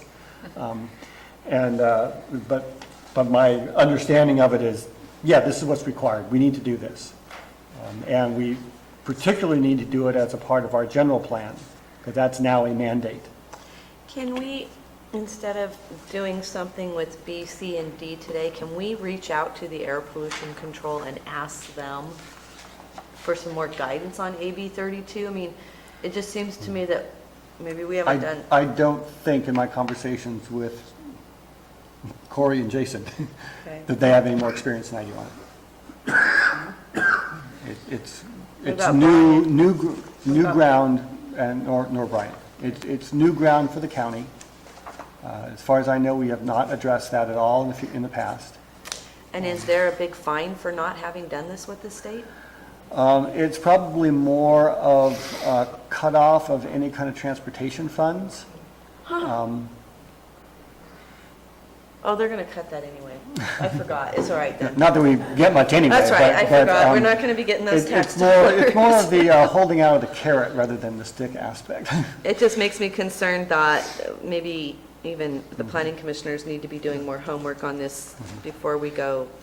I mean, the worst case scenario is we don't address it properly, and we are found that our general plan is not consistent with state law, and we go back through this exercise again. Because these sorts of provisions need to be in the general plan under Yes. state law? Yes. I'd like more time to study it. Well, let me, We will, I would say at this point in time, let's stick with it. We have, it's not the final adoption. We've still got an EIR to go through. When we review the EIR, we review the mitigation measures that are recommended from that. We can still make changes to it. We'll still have to go through a series of hearings before this body as well as the board before final adoption. If there is new development on this issue, we can modify these policies at that time, as long as they're not significantly changed to the point where we have to recirculate the EIR. But if the state law changes that allows some different flexibility within the policies, we can do that. In the meantime, I'll do a little more research on AB 32, and my recollection is a fairly lengthy piece of legislation and pretty complex. we don't need to write into here if state law changes, this changes. No. Right. That Well, just becomes, that's a default application. right, Because AB 32 could be thrown out. that's true. We have to go with what's in place right now, and if it changes to the point where we have to add something to our plan or modify the policies, then we can do so. In the meantime, I think it's designed flexibly enough so that if there are some changes, we just adapt with that. Do you know if 3B, C, and D have been checked or looked at by county council to see if we're okay with the laws Yes. that now exist? Yes, all of these policies were reviewed by council. The outside council that we've hired specifically for the general plan, as well as our own county council. Okay.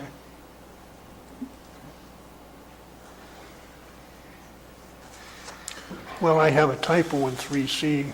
The emission not supposed to have two M's 2 M's. on the underlined part. Right. So we're moving to 3D? No, I'm What are sorry. we on now? We were 3E, vegetation, E, vegetation retention. Oh, E. So adopt an ordinance discouraging the removal of native vegetation from discretionary.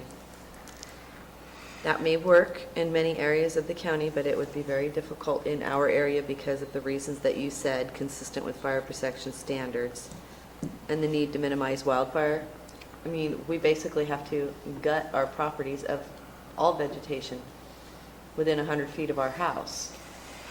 I think what this is really getting at is, I forget who mentioned it, but like if you, I think this is what this is getting at. If you're thinking about doing Well, a, the added language was to ensure that the fire-safe requirements Right. of vegetation removal is exempt from this. You know, Okay. Consistent with fire protection standards. and it should say and instead of the. Yeah, Oh, yes. the twice, So I if heard we- that too.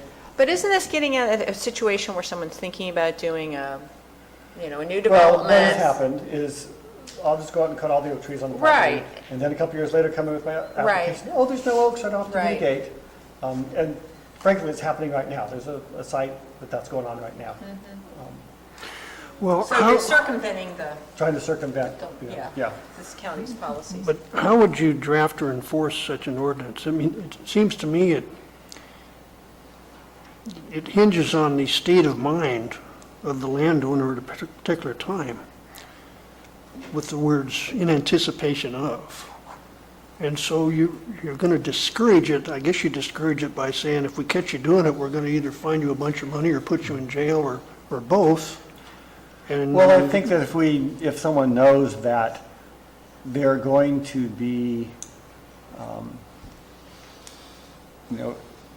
well, we could look at aerial photos going back several decades and say, this is all oak woodland. And how did it suddenly become grassland in the last, 3 years? So you will be, the mitigation will be associated with what was there before you removed all the trees. It'll take some careful wordsmithing. I mean, there's, what we don't want to say is you can't remove any trees from your property. Someone cuts down an oak tree for firewood, they have the right to do that. But it's where they're purposefully trying to circumvent mitigation requirements. And particularly it's oak trees, that's where it happens the most. And the reason it's in here is that the trees are a source of mitigating greenhouse gases. They absorb the carbon dioxide and emit oxygen. It's good to have the trees on the property. It doesn't mean that every piece of vegetation should be there. We still need to make sure that lands are safe from, for fire protection purposes.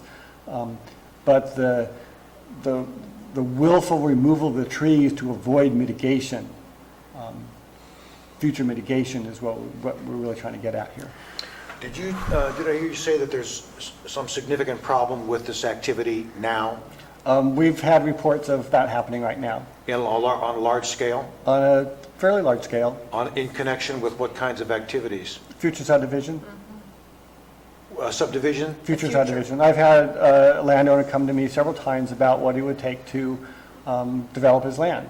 And we talked about habitat and trees and stream crossings and that stuff. And then we've had reports of bulldozers out there removing trees right now, trying to build a road before the project's even been submitted to us. So this would be a tool for the county to be able to really like minimize people doing that because that they would still be subject if you looked at aerial Yeah, so photos. maybe if it's, It would be a maybe the deterrent. discouragement, Yeah. the deterrent would be, if you're going to do it before we do the environmental analysis, your mitigation is twice that of what would normally be required. That could be the discouragement. I'm not saying that's what we would do, but that's an option. Yeah, I was just It's sort of wondering. like the double fine, double fees for building permit if someone decides to build first and ask for a permit later. They are double feed in the building permit process as a discouragement for doing that. Well, I do think this is fairly problematic in terms of how you write it and how you would enforce it, but I would also say that native vegetation covers everything, okay? There's lots and lots of reasons to to remove native vegetation. And, you know, I've harped on this before, which is we have an awful lot of native vegetation that's anything but natural. It's way overgrown. It needs to be removed for a lot of reasons, not in anticipation of new development, just so it's worth something. It is possible to get even oak trees too close together, because there's no fires going through there to thin them out. And so some people do go, cut down, thin the oak stand somewhat, don't take them all out. It's better not to take them all out, but they do thin, and they're kind of mimicking the way things used to be before we messed them up.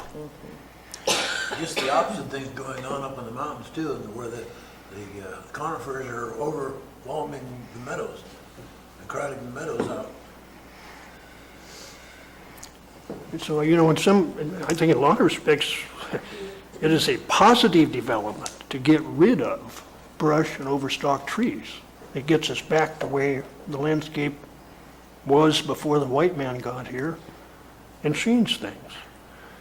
And so this is a pretty broad provision here. And it's, you know, native vegetation covers everything, manzanitas, chamise, patches, anything. And it will turn on the state of mind of whoever has cleared the ground, you know, at what time. And so it's not going to be that easy to enforce. And on that subject, the person who went to you with their development, their subdivision idea, and you educated them about tree removal, and went out and removed the trees, if they were really smart, they wouldn't have gone to you first. They would have just read the code and said, aha, I better start knocking trees out. And so then you've got no enforcement at all, because there was no anticipation of new development. So there's that issue on enforcement, but my bigger issue is with this idea of native vegetation, because it is all encompassing, and I think that makes it too broad. Important species and oak tree ordinance compliance, I can understand that to the extent that we need oak tree ordinances, but there's a lot of junk that a person ought to be able to clear out of their property for the benefit of the property. For one thing, to make the oak trees grow better, if that's what you want to do. Well, you know, and if that's a concern, and I guess if there is a concern about the oak tree removal, then maybe a scaled down version of this measure would be better placed in biological resources about protecting oak trees and the rest of the vegetation that, again, this is under air quality and greenhouse gases. The purpose of it here is to, you know, be used as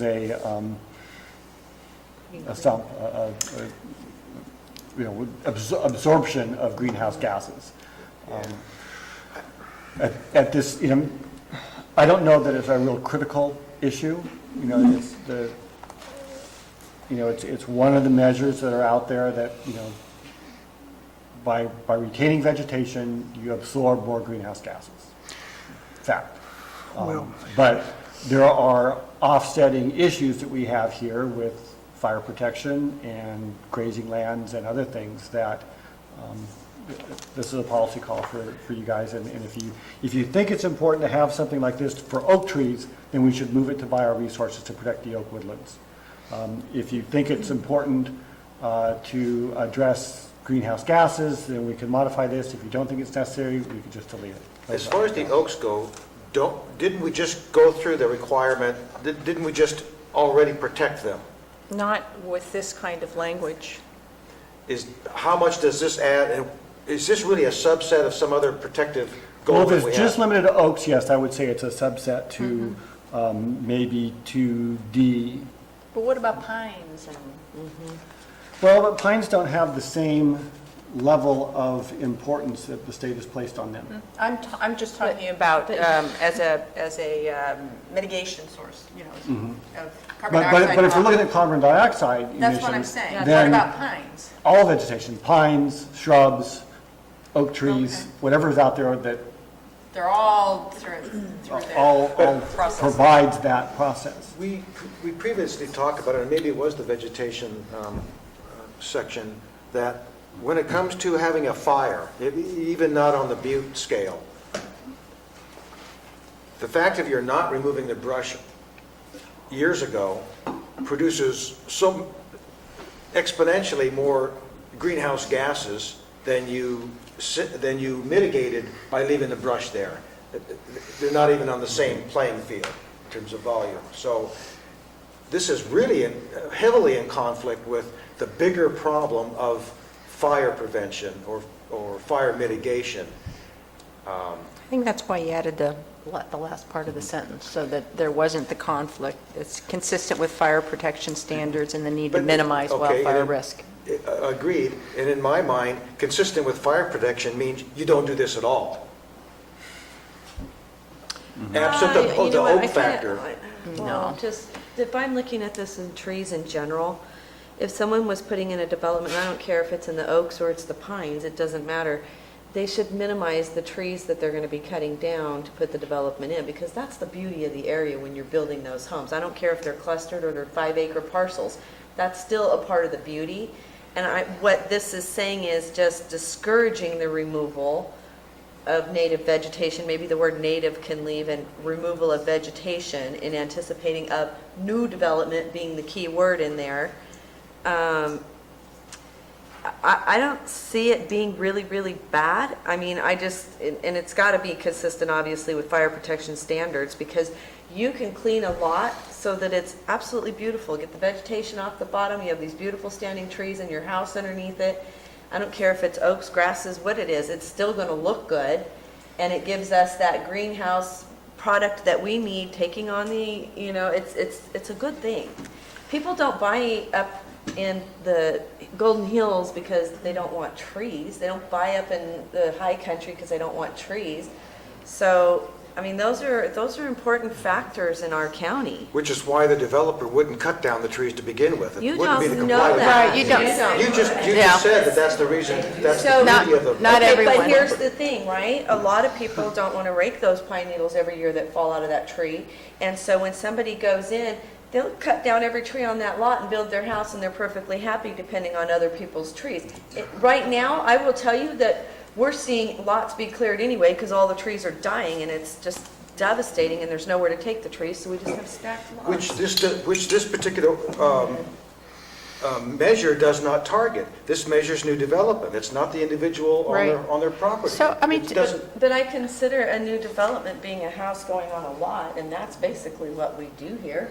I mean, if they come down to Peter and say, we're going to cut down every tree to put our septic in and then build our house, I would hope that the county would be looking at that saying. this says new development, It's for discretionary. discretionary, This is right. discretionary Yeah, it is development. discretionary, you're right. It's not a house on a lot. Right.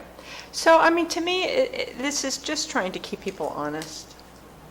I mean, seriously, that's the way because right now, does the county have any recourse from somebody going through, whether they came to you or not? Is there any recourse saying, listen, you talked to me like, or you didn't, but wow, 6 months ago you had all these trees on here and now it's a wasteland. But I mean, is there any recourse? So this just gives the county some recourse to keep people honest. This one doesn't. Because this one, you can gain this one easily. All you have to do is not be so stupid as to walk into Peter's office. True. I mean, Well, no, yeah. we will There's look. still aerials. You don't have to have come in. But here's the thing, I What don't think. regulation is there then to prevent them from doing that? Well, there isn't one now. This Okay, and this doesn't do it. You want to do that, this doesn't do it. This is for greenhouse gases purposes, and this is actually putting it in here towards greenhouse gases, so we've gotten way off topic. Yeah. And this should be addressing, these trees are helping us absorb pollution. Right. And putting all that fresh stuff back in the air. So that's I think it's in the wrong place. If we're gonna do it, we need to say that we need to just say, hey, we're a county with great explosive trees all over us, and we would encourage people to keep the trees to help us clean our greenhouse gases. But to put your rule that you're looking for in here to prevent development cutouts, I don't see it being in the right spot. It needs to be worded completely different.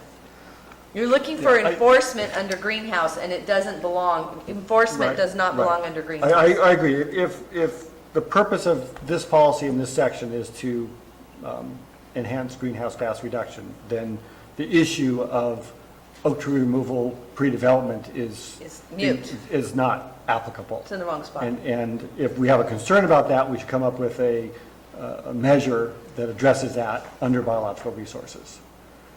And so I guess my question for you is there a concern about that? Should we add a measure that addresses that issue?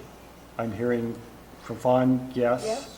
I'm think I thinking heard that that we from should you. address it somewhere so that we have, I mean, people have a right to cut down And we wood can- on their property and sell it. Some people buy land just for that purpose. So there's a fine line. If it's a discretionary development, I guess it's a different course of action.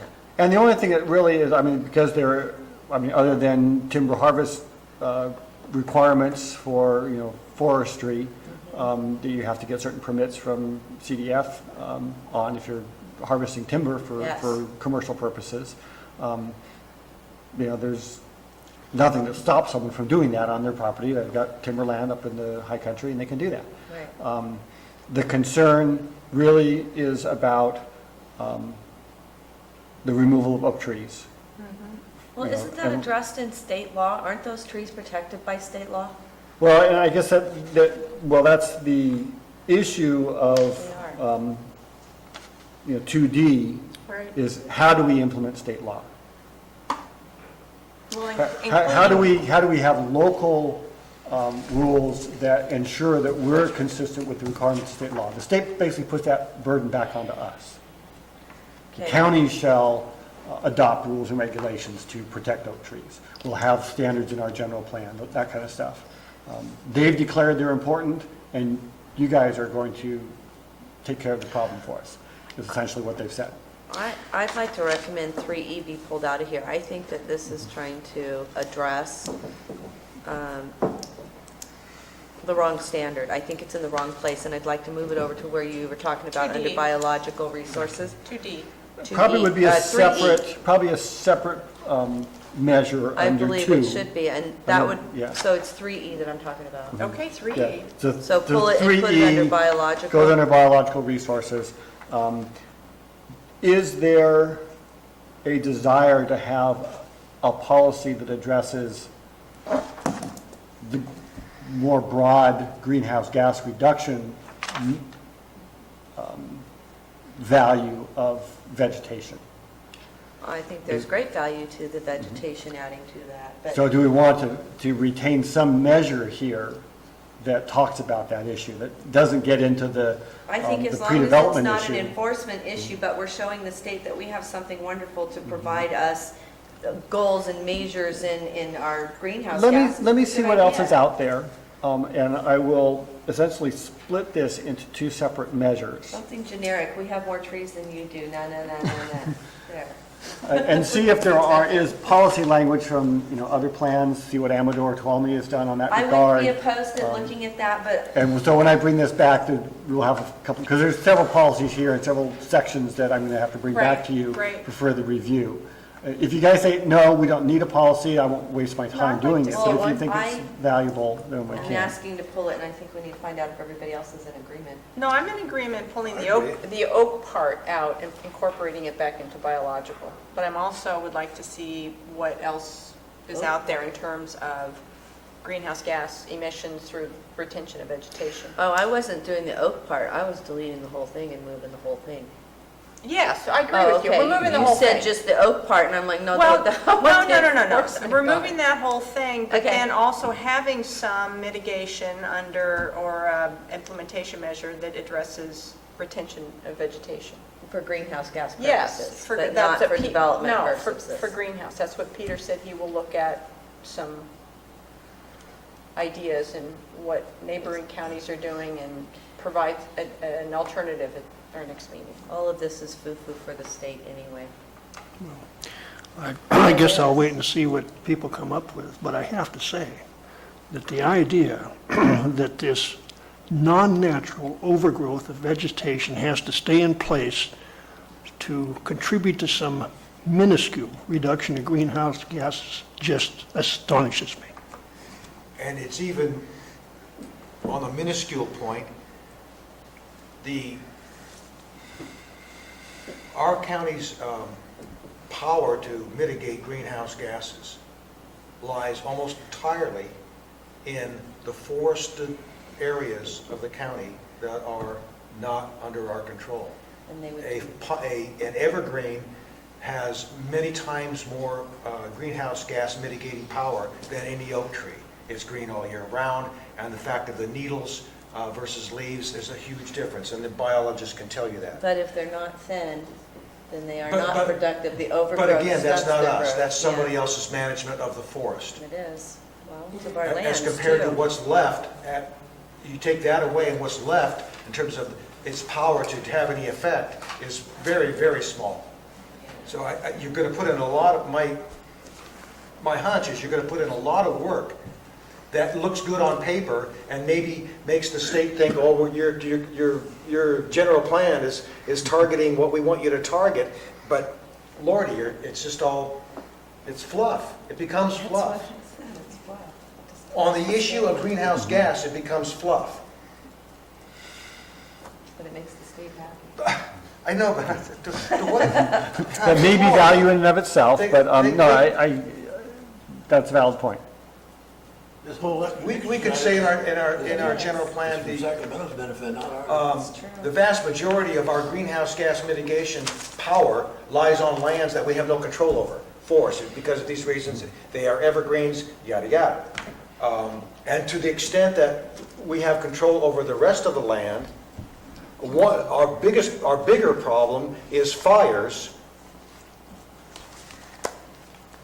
And to mitigate that, we need to control, out of control, vegetation. The far bigger problem for us is that, and if you ever came up, I don't know how you would balance those two goals. More vegetation for greenhouse gas mitigation and fire prevention.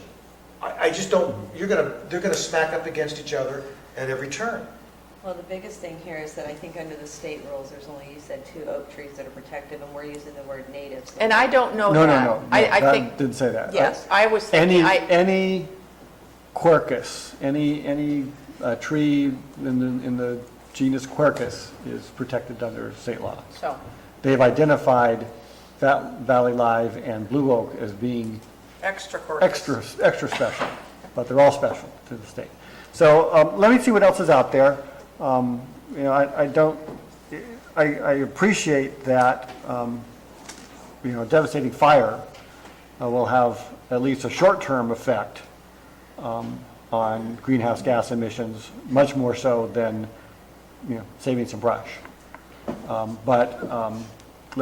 me do a little bit of research. I won't spend a huge amount of time on it. I don't have a huge amount of time. And see what else is out there, and if there's some recommendations that we come back with that might address that issue. But no, I think that, we've got to look holistically at the whole general plan, and fire safety is one that's coming up in the future, and that's going to be a very critical issue for us.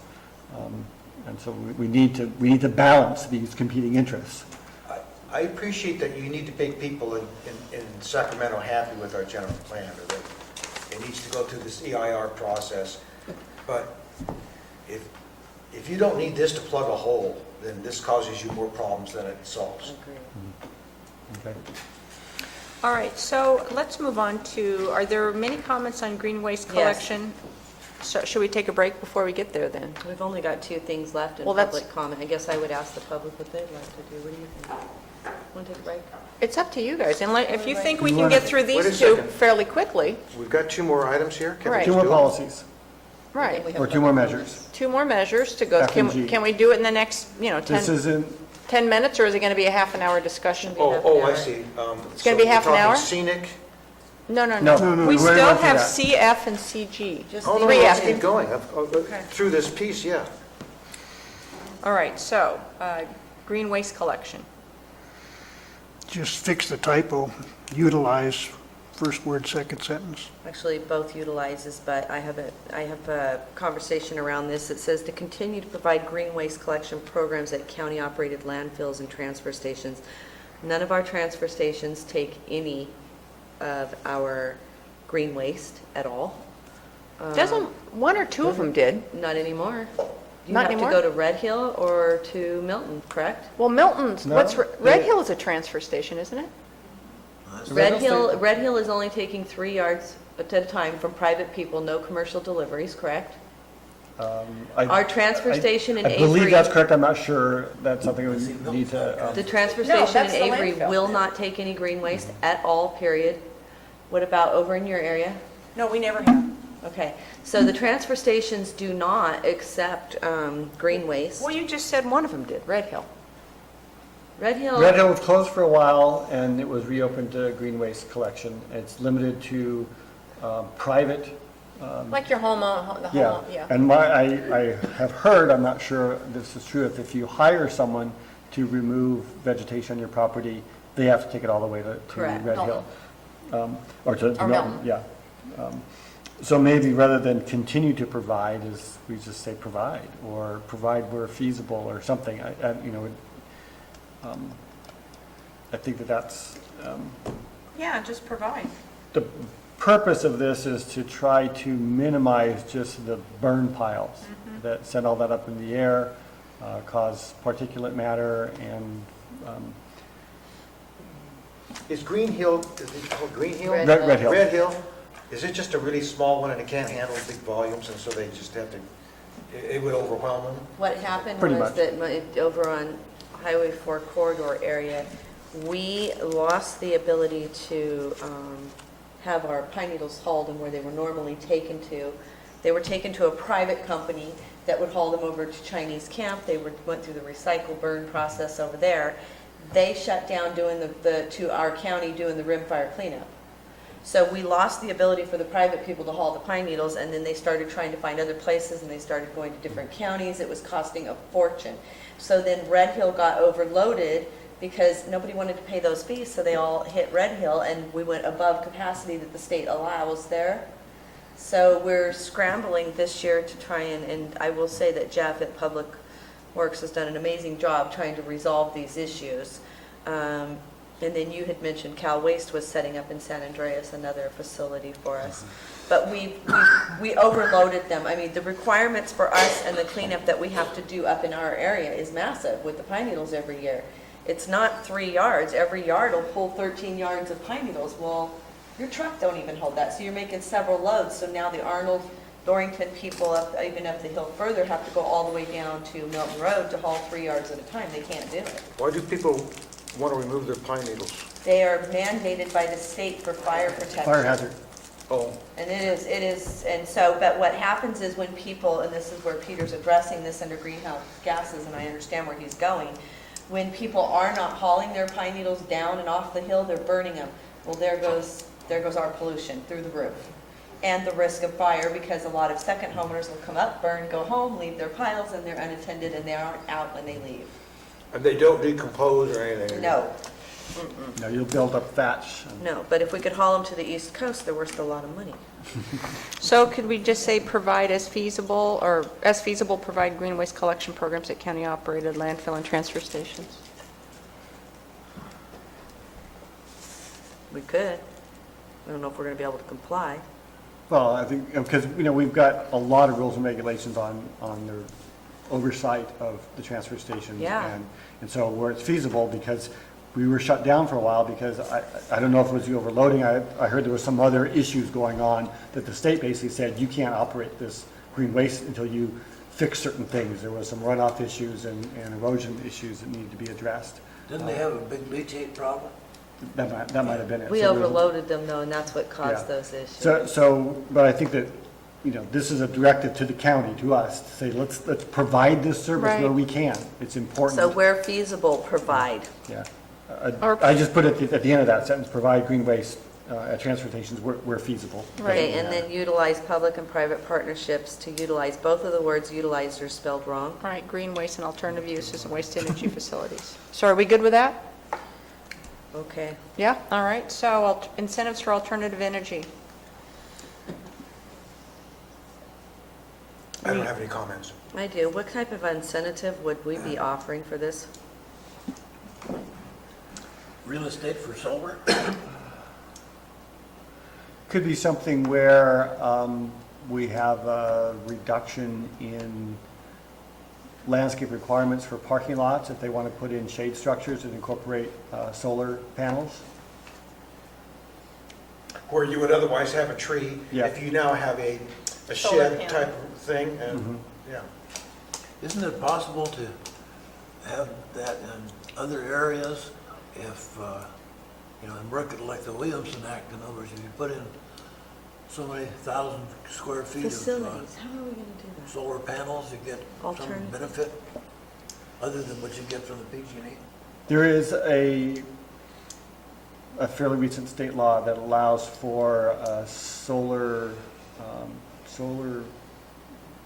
generation easement or something. And it's sort of similar to the Williamson Act, that if you're producing energy, you get some tax reduction. I'm not familiar with the specifics of it. I was talking briefly with Kevin Wright about that as it related to some of our other policies.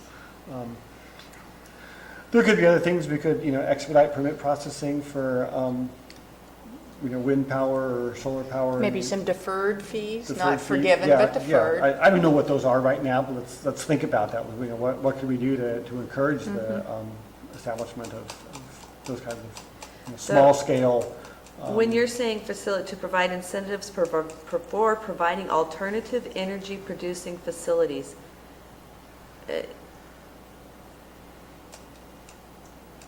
I guess I'm struggling with that word. You're talking individual little solar units, not like big utility facilities that are going to servicing. Well, it could be Could there be some different scale. It could be a a larger. county policy or something having to do with solar panels on your roof, for example? I mean, there could be some, I don't know what that would be, but we could come, there might be something that we could provide incentive for that. right, or maybe there's like a certain, you have to have a certain roof pitch, but if you had it, with a little bit different roof pitch, you could get I more. mean, most I of don't know. that's ruled by the fire code, the building code anyway. The language here was, trying to make sure that, well, a huge solar farm isn't necessarily, going to be what's best in any location. So it's not just sort of a blanket, we're going to encourage any kind of alternative energy. I wanted to have that caveat in there where it's compatible with surrounding uses. So in the middle of a residential area, we probably wouldn't want to have a solar farm. But where small scale wind or solar generation is feasible, let's figure out a way to make that happen. Okay, good. Are you guys good with that? All right, so we'll take a 10-minute. We'll recess till 4:50, and then we'll have public comment on 3:50, and then we'll have public comment on this. Thank you very much. Back in session. And at this point, I would invite anyone in the public that would like to comment, provide input on our discussion of air quality greenhouse gases implementation measures.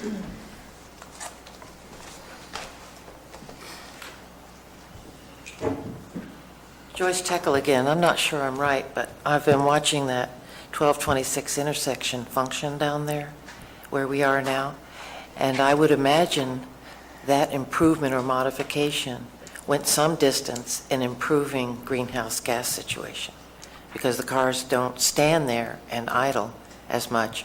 They're not going real fast, but there is more regular movement, you know what I mean? So that it isn't all trees. I mean, there are things we can plan our way through to address that greenhouse issue too. Thank Right. you. Thank you. I would agree there's certainly overlap, and we'll see that next week when we get into the circulation element. Right. Well, that's like a lot of communities limit or the number of, or eliminate drive-throughs for that very reason as well, as a way to, as a mitigation. Vicki Reinke, I would like to see us take a different approach on greenhouse gases here in Calaveras County, and some of this stuff came up when you guys were having your discussions. And I don't know. I haven't read AB 32 to see what rules are in there, but it does seem to me that we should be able to write up a paper. It may not be in a document like this, but how we actually are a positive to greenhouse gases in the state of California. And we should talk about the number of people per acres of land, the cars that are in our county per capita, per acre. These rules, we have to remember, they're written for the state of California, and they're written probably for the lowest denominators of the flatlands, the cities, the places that are heavily populated. I think that we could convince the legislature that we're right and that maybe we should be given relief from some of these rules. And the fire situation that was talked about, our plan should be that we do that watershed project where we clear out brush, that we get our forests back in order so that we don't have forest fires, because that's really what is a problem for us as far as pollution and carbon. And the number of trees that we have, of course, we're on probably the credit side of carbon. So I would like to see us take that kind of approach to this. Why not? Why are we having to struggle because our state somehow thinks we're a problem when we know we're not the problem? So anyway, I just want to really suggest that. I know it, I am serious, and I'm thinking maybe if there is a way, we could maybe take it to our legislators and see if they would do something with it. Anyway, that's just my comments. Oh, and about, I guess there was a couple things. The vegetation retention, I agree that that should come out because just what I talked about. And incentives for alternative energy, I would also like to see that taken out. I don't know why we have to give incentives. Homeowners, private people can go get incentives from the federal government and the state, our tax money, which I really resent personally. My friends all have solar, and now I'm subsidizing their solar with my electricity. And so that's what this is all about. It's just subsidizing by tax dollars so people will put solar panels up, because we all know that it's not economically feasible at this time. It doesn't work. It doesn't, it's paying into PG&E, who has to raise our rates to compensate for the use or their generation of electricity. Anyway, so I would like to see that one gone as well, if that's a possibility. Thanks. Thank you.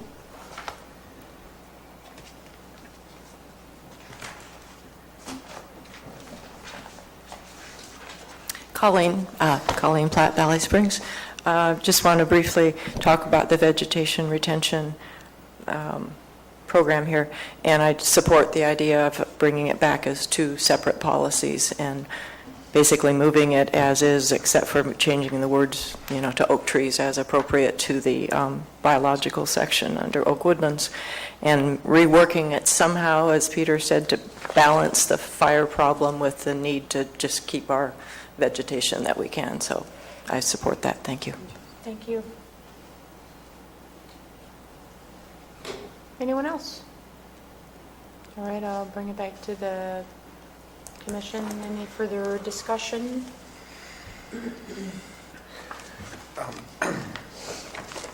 Reacting to what Vicki brought up about the watershed program, the one that Cliff Edson has spearheaded, isn't that yet another reason for ditching the vegetation retention program? Because if the way this is worded, you couldn't have the watershed program, in my opinion, that Mr. Edson outlined in a slide presentation some number of months ago. Mm-hmm. You were there. So talk about coming up against various other requirements and priorities that we have. That's yet another one. And it's one that's, when it comes to our goals for groundwater replenishment, I think surface water also, which is a high priority, I think we have to favor those efforts over vegetation retention for purposes of greenhouse gas mitigation. And the other point that she made kind of prompted me to suggest that, and I'm just spitballing here, I admit that, but if we were to put in a component here, because we have obligations vis-a-vis our general plan in the areas of greenhouse gas. If we were to say we are putting a lot of our effort, with respect to greenhouse gas, we're putting a lot of our effort into vegetation management issues vis-a-vis the watershed program, for example, because of who we are, the kind of topography we have and the kind of vegetation we have and the kind of risks that we present to the rest of the watershed, airshed area in the way of fires, we think that's the way to go for us to make our contribution. And in so doing, we also are making our contribution to the groundwater replenishment and surface water retention, et cetera, et cetera. So we're killing two birds with one stone, so to speak. I mean, is that something that would fly with respect to your CEQA compliant efforts down the road, Mr. Maurer? Yes, I was thinking about how we might do that and correlate the greenhouse gas reduction issue with preventing wildfires. We sort of deferred on the policy that this measure implemented, that I was going to come back with a revision of that policy. And maybe we need to link it not only to the land use element, that's what we had in here as far as landscaping, but also to the safety element, and maybe the implementation measure is somewhere along the lines of encouraging a vegetation management plan that retains a healthy forest and woodland for greenhouse gas reduction greenhouse gas reduction, I guess. Yeah. As well as, or more importantly, and that prevents catastrophic wildfires, which I think is sort of what that, so finding that balance between, removing the understory, but still maintaining the canopy, which was getting back to sort of the more normal, natural setup that was here before we undertook, a rigorous, fire prevention program where all fires are bad and we're going to stamp out every fire.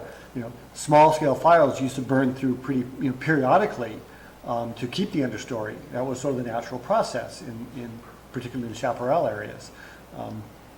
I don't know how those affected greenhouse gases. It was well before that issue came about, but I think that, again, it's a balancing act, and we've got a lot of different competing needs in the county, and I would think that, the safety and the prevention of wildfires is probably up there pretty high.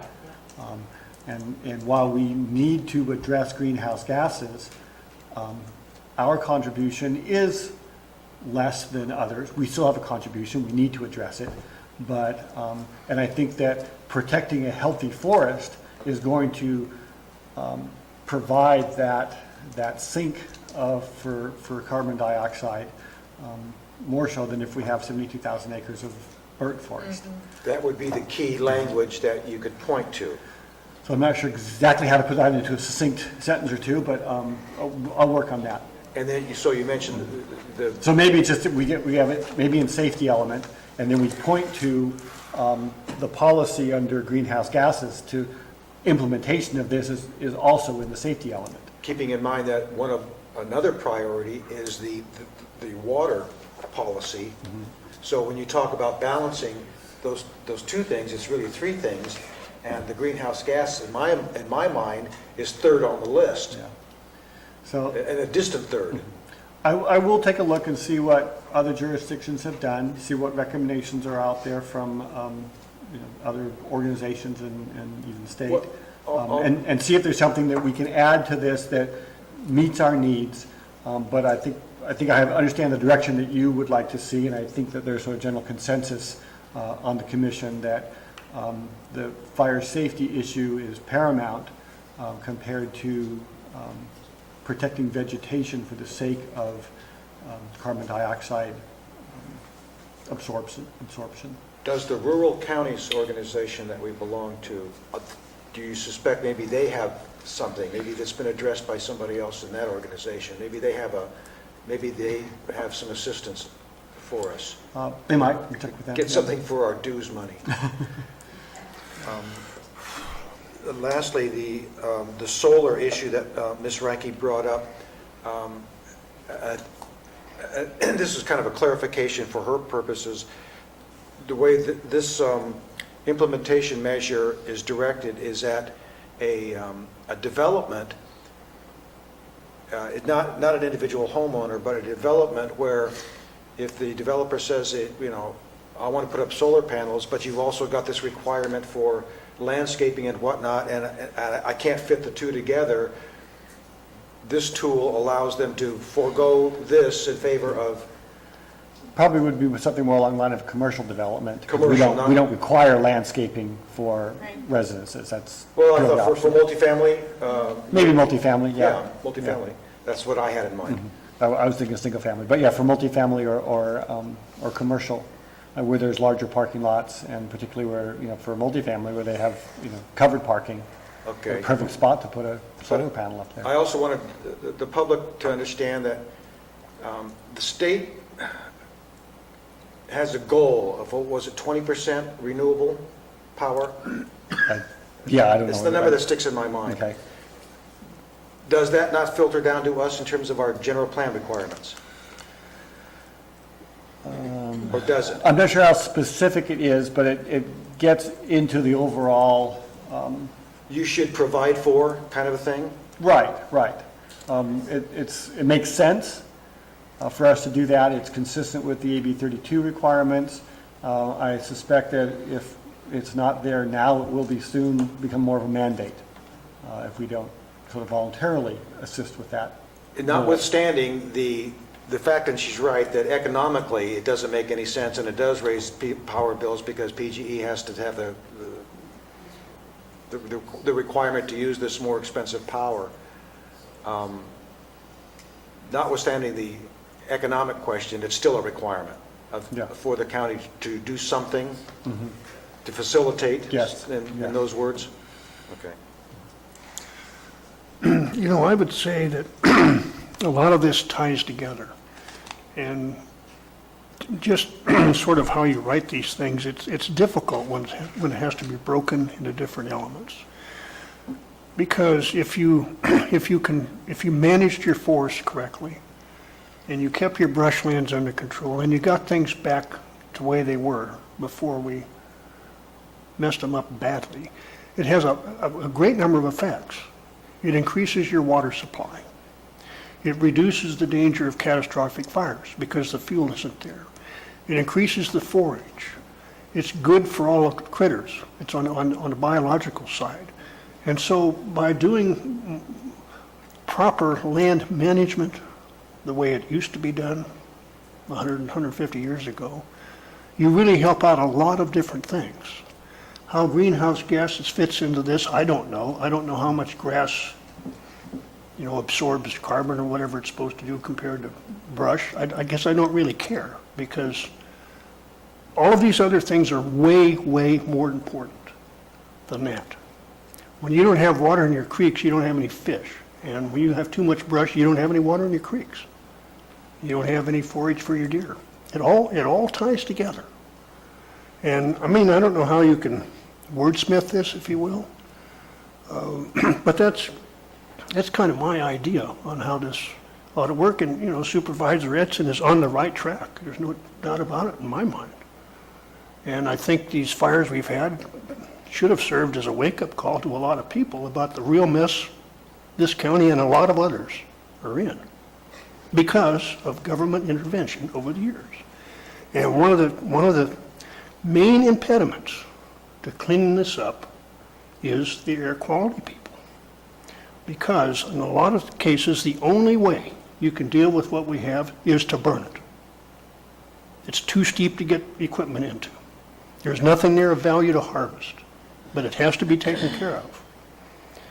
And so people are just going to have to bite the bullet at some point and say, it was smoky before we ever got here, and it's going to have to be smoky again, because the fact of the matter is, left the way it is, it will burn sometime.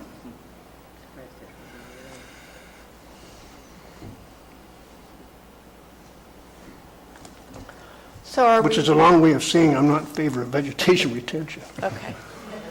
Thank you. So are there any other comments? I think you've got your, Yeah, let me just summarize. Thank you. We didn't have any changes to A or B. There was a typo in C. E will be modified and moved to focus on the vegetation as far as biological resources, and move it to that section as far as the early removal of oak trees. I will bring back potentially some type of vegetation measure that relates to, the bigger picture issues of safety and everything else. We modified 3F, and we got that on the record. And G, there was no change that I heard. right. Okay. Okay. So that completes the first round of review on the conservation open space element. There was a lot in it, and there's a lot of controversial issues associated with it, a lot of state mandates, so I appreciate all the hard work. I will focus on the next week of making those changes, particularly where it wasn't, there was still more work that needs to be done, highlight those to bring back to you. I think we've got enough work on our plate with the circulation element. We could start that next week. I will not be here on the 25th, 24th, whatever that Thursday is. I'll be at the county state planning directors conference. So we'll give you guys a break from the general plan for a week.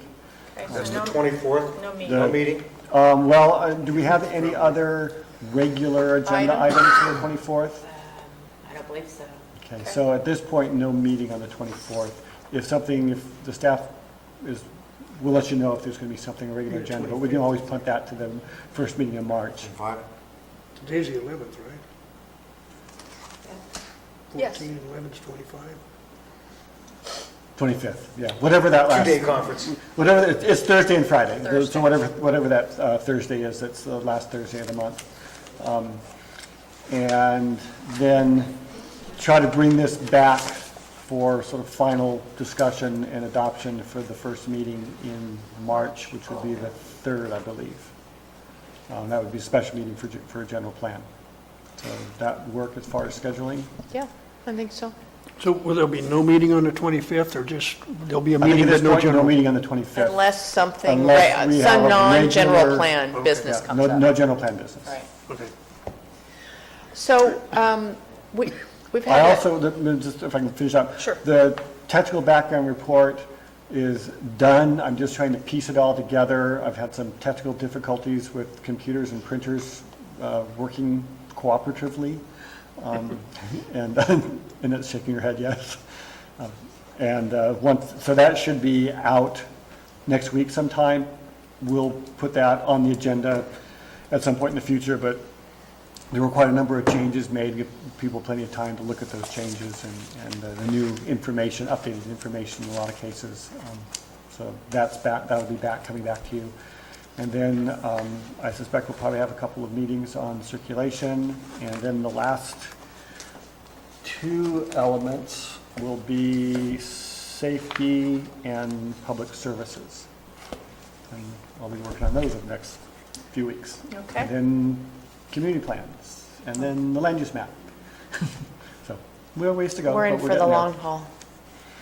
So we've had a request not to start the circulation element till next week. Is that all right with the rest of you? Okay. So I think we just had our reports. But, so we have another public comment period.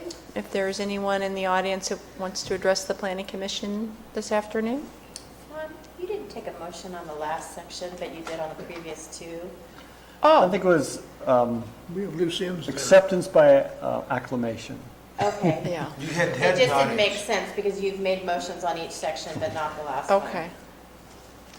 Well, we Just to could. be consistent. Probably We a do good idea. have, we do have Peter having come back with some more. We do have some outstanding issues on this We one, have I some guess. outstanding Motion issues. on right now. Yeah. That's correct. So there's a consensus on the information we need and what Peter's going to bring back to us. Okay. So, any public comment? All right, so with that, then, Is anybody else going to the February 27th planning classes down in Modesto? Planning what? You sent out There the was a flyer to planning us for workshop that educate- yeah. Stanislaus County puts on Oh, for that's right. planning commissioners, primarily in Stanislaus County and the various cities within there, but they've also extended an invitation to the surrounding communities, including us. So I sent that flyer out in case you're interested. are you going? I'm going. Good. So that- I don't know of my availability at this point, so I have to stay loose with respect to a client out of state. So there won't be any Brown Act violations. Right, oh, right, not so far. Well, it's not That's not a violation. It's not a violation, as long as you don't Talk conduct business, business. right. So if all of you wanted to go to a conference, you could do that, just make sure you don't get together and talk business. Just stay away Okay, from me. with that, Also, a reminder for the remaining commissioners who didn't turn in their 700 form, if you could do so, please. okay, I'm in compliance. I'm not. we are adjourned till next week, thank you. Mine is so easy because I have nothing.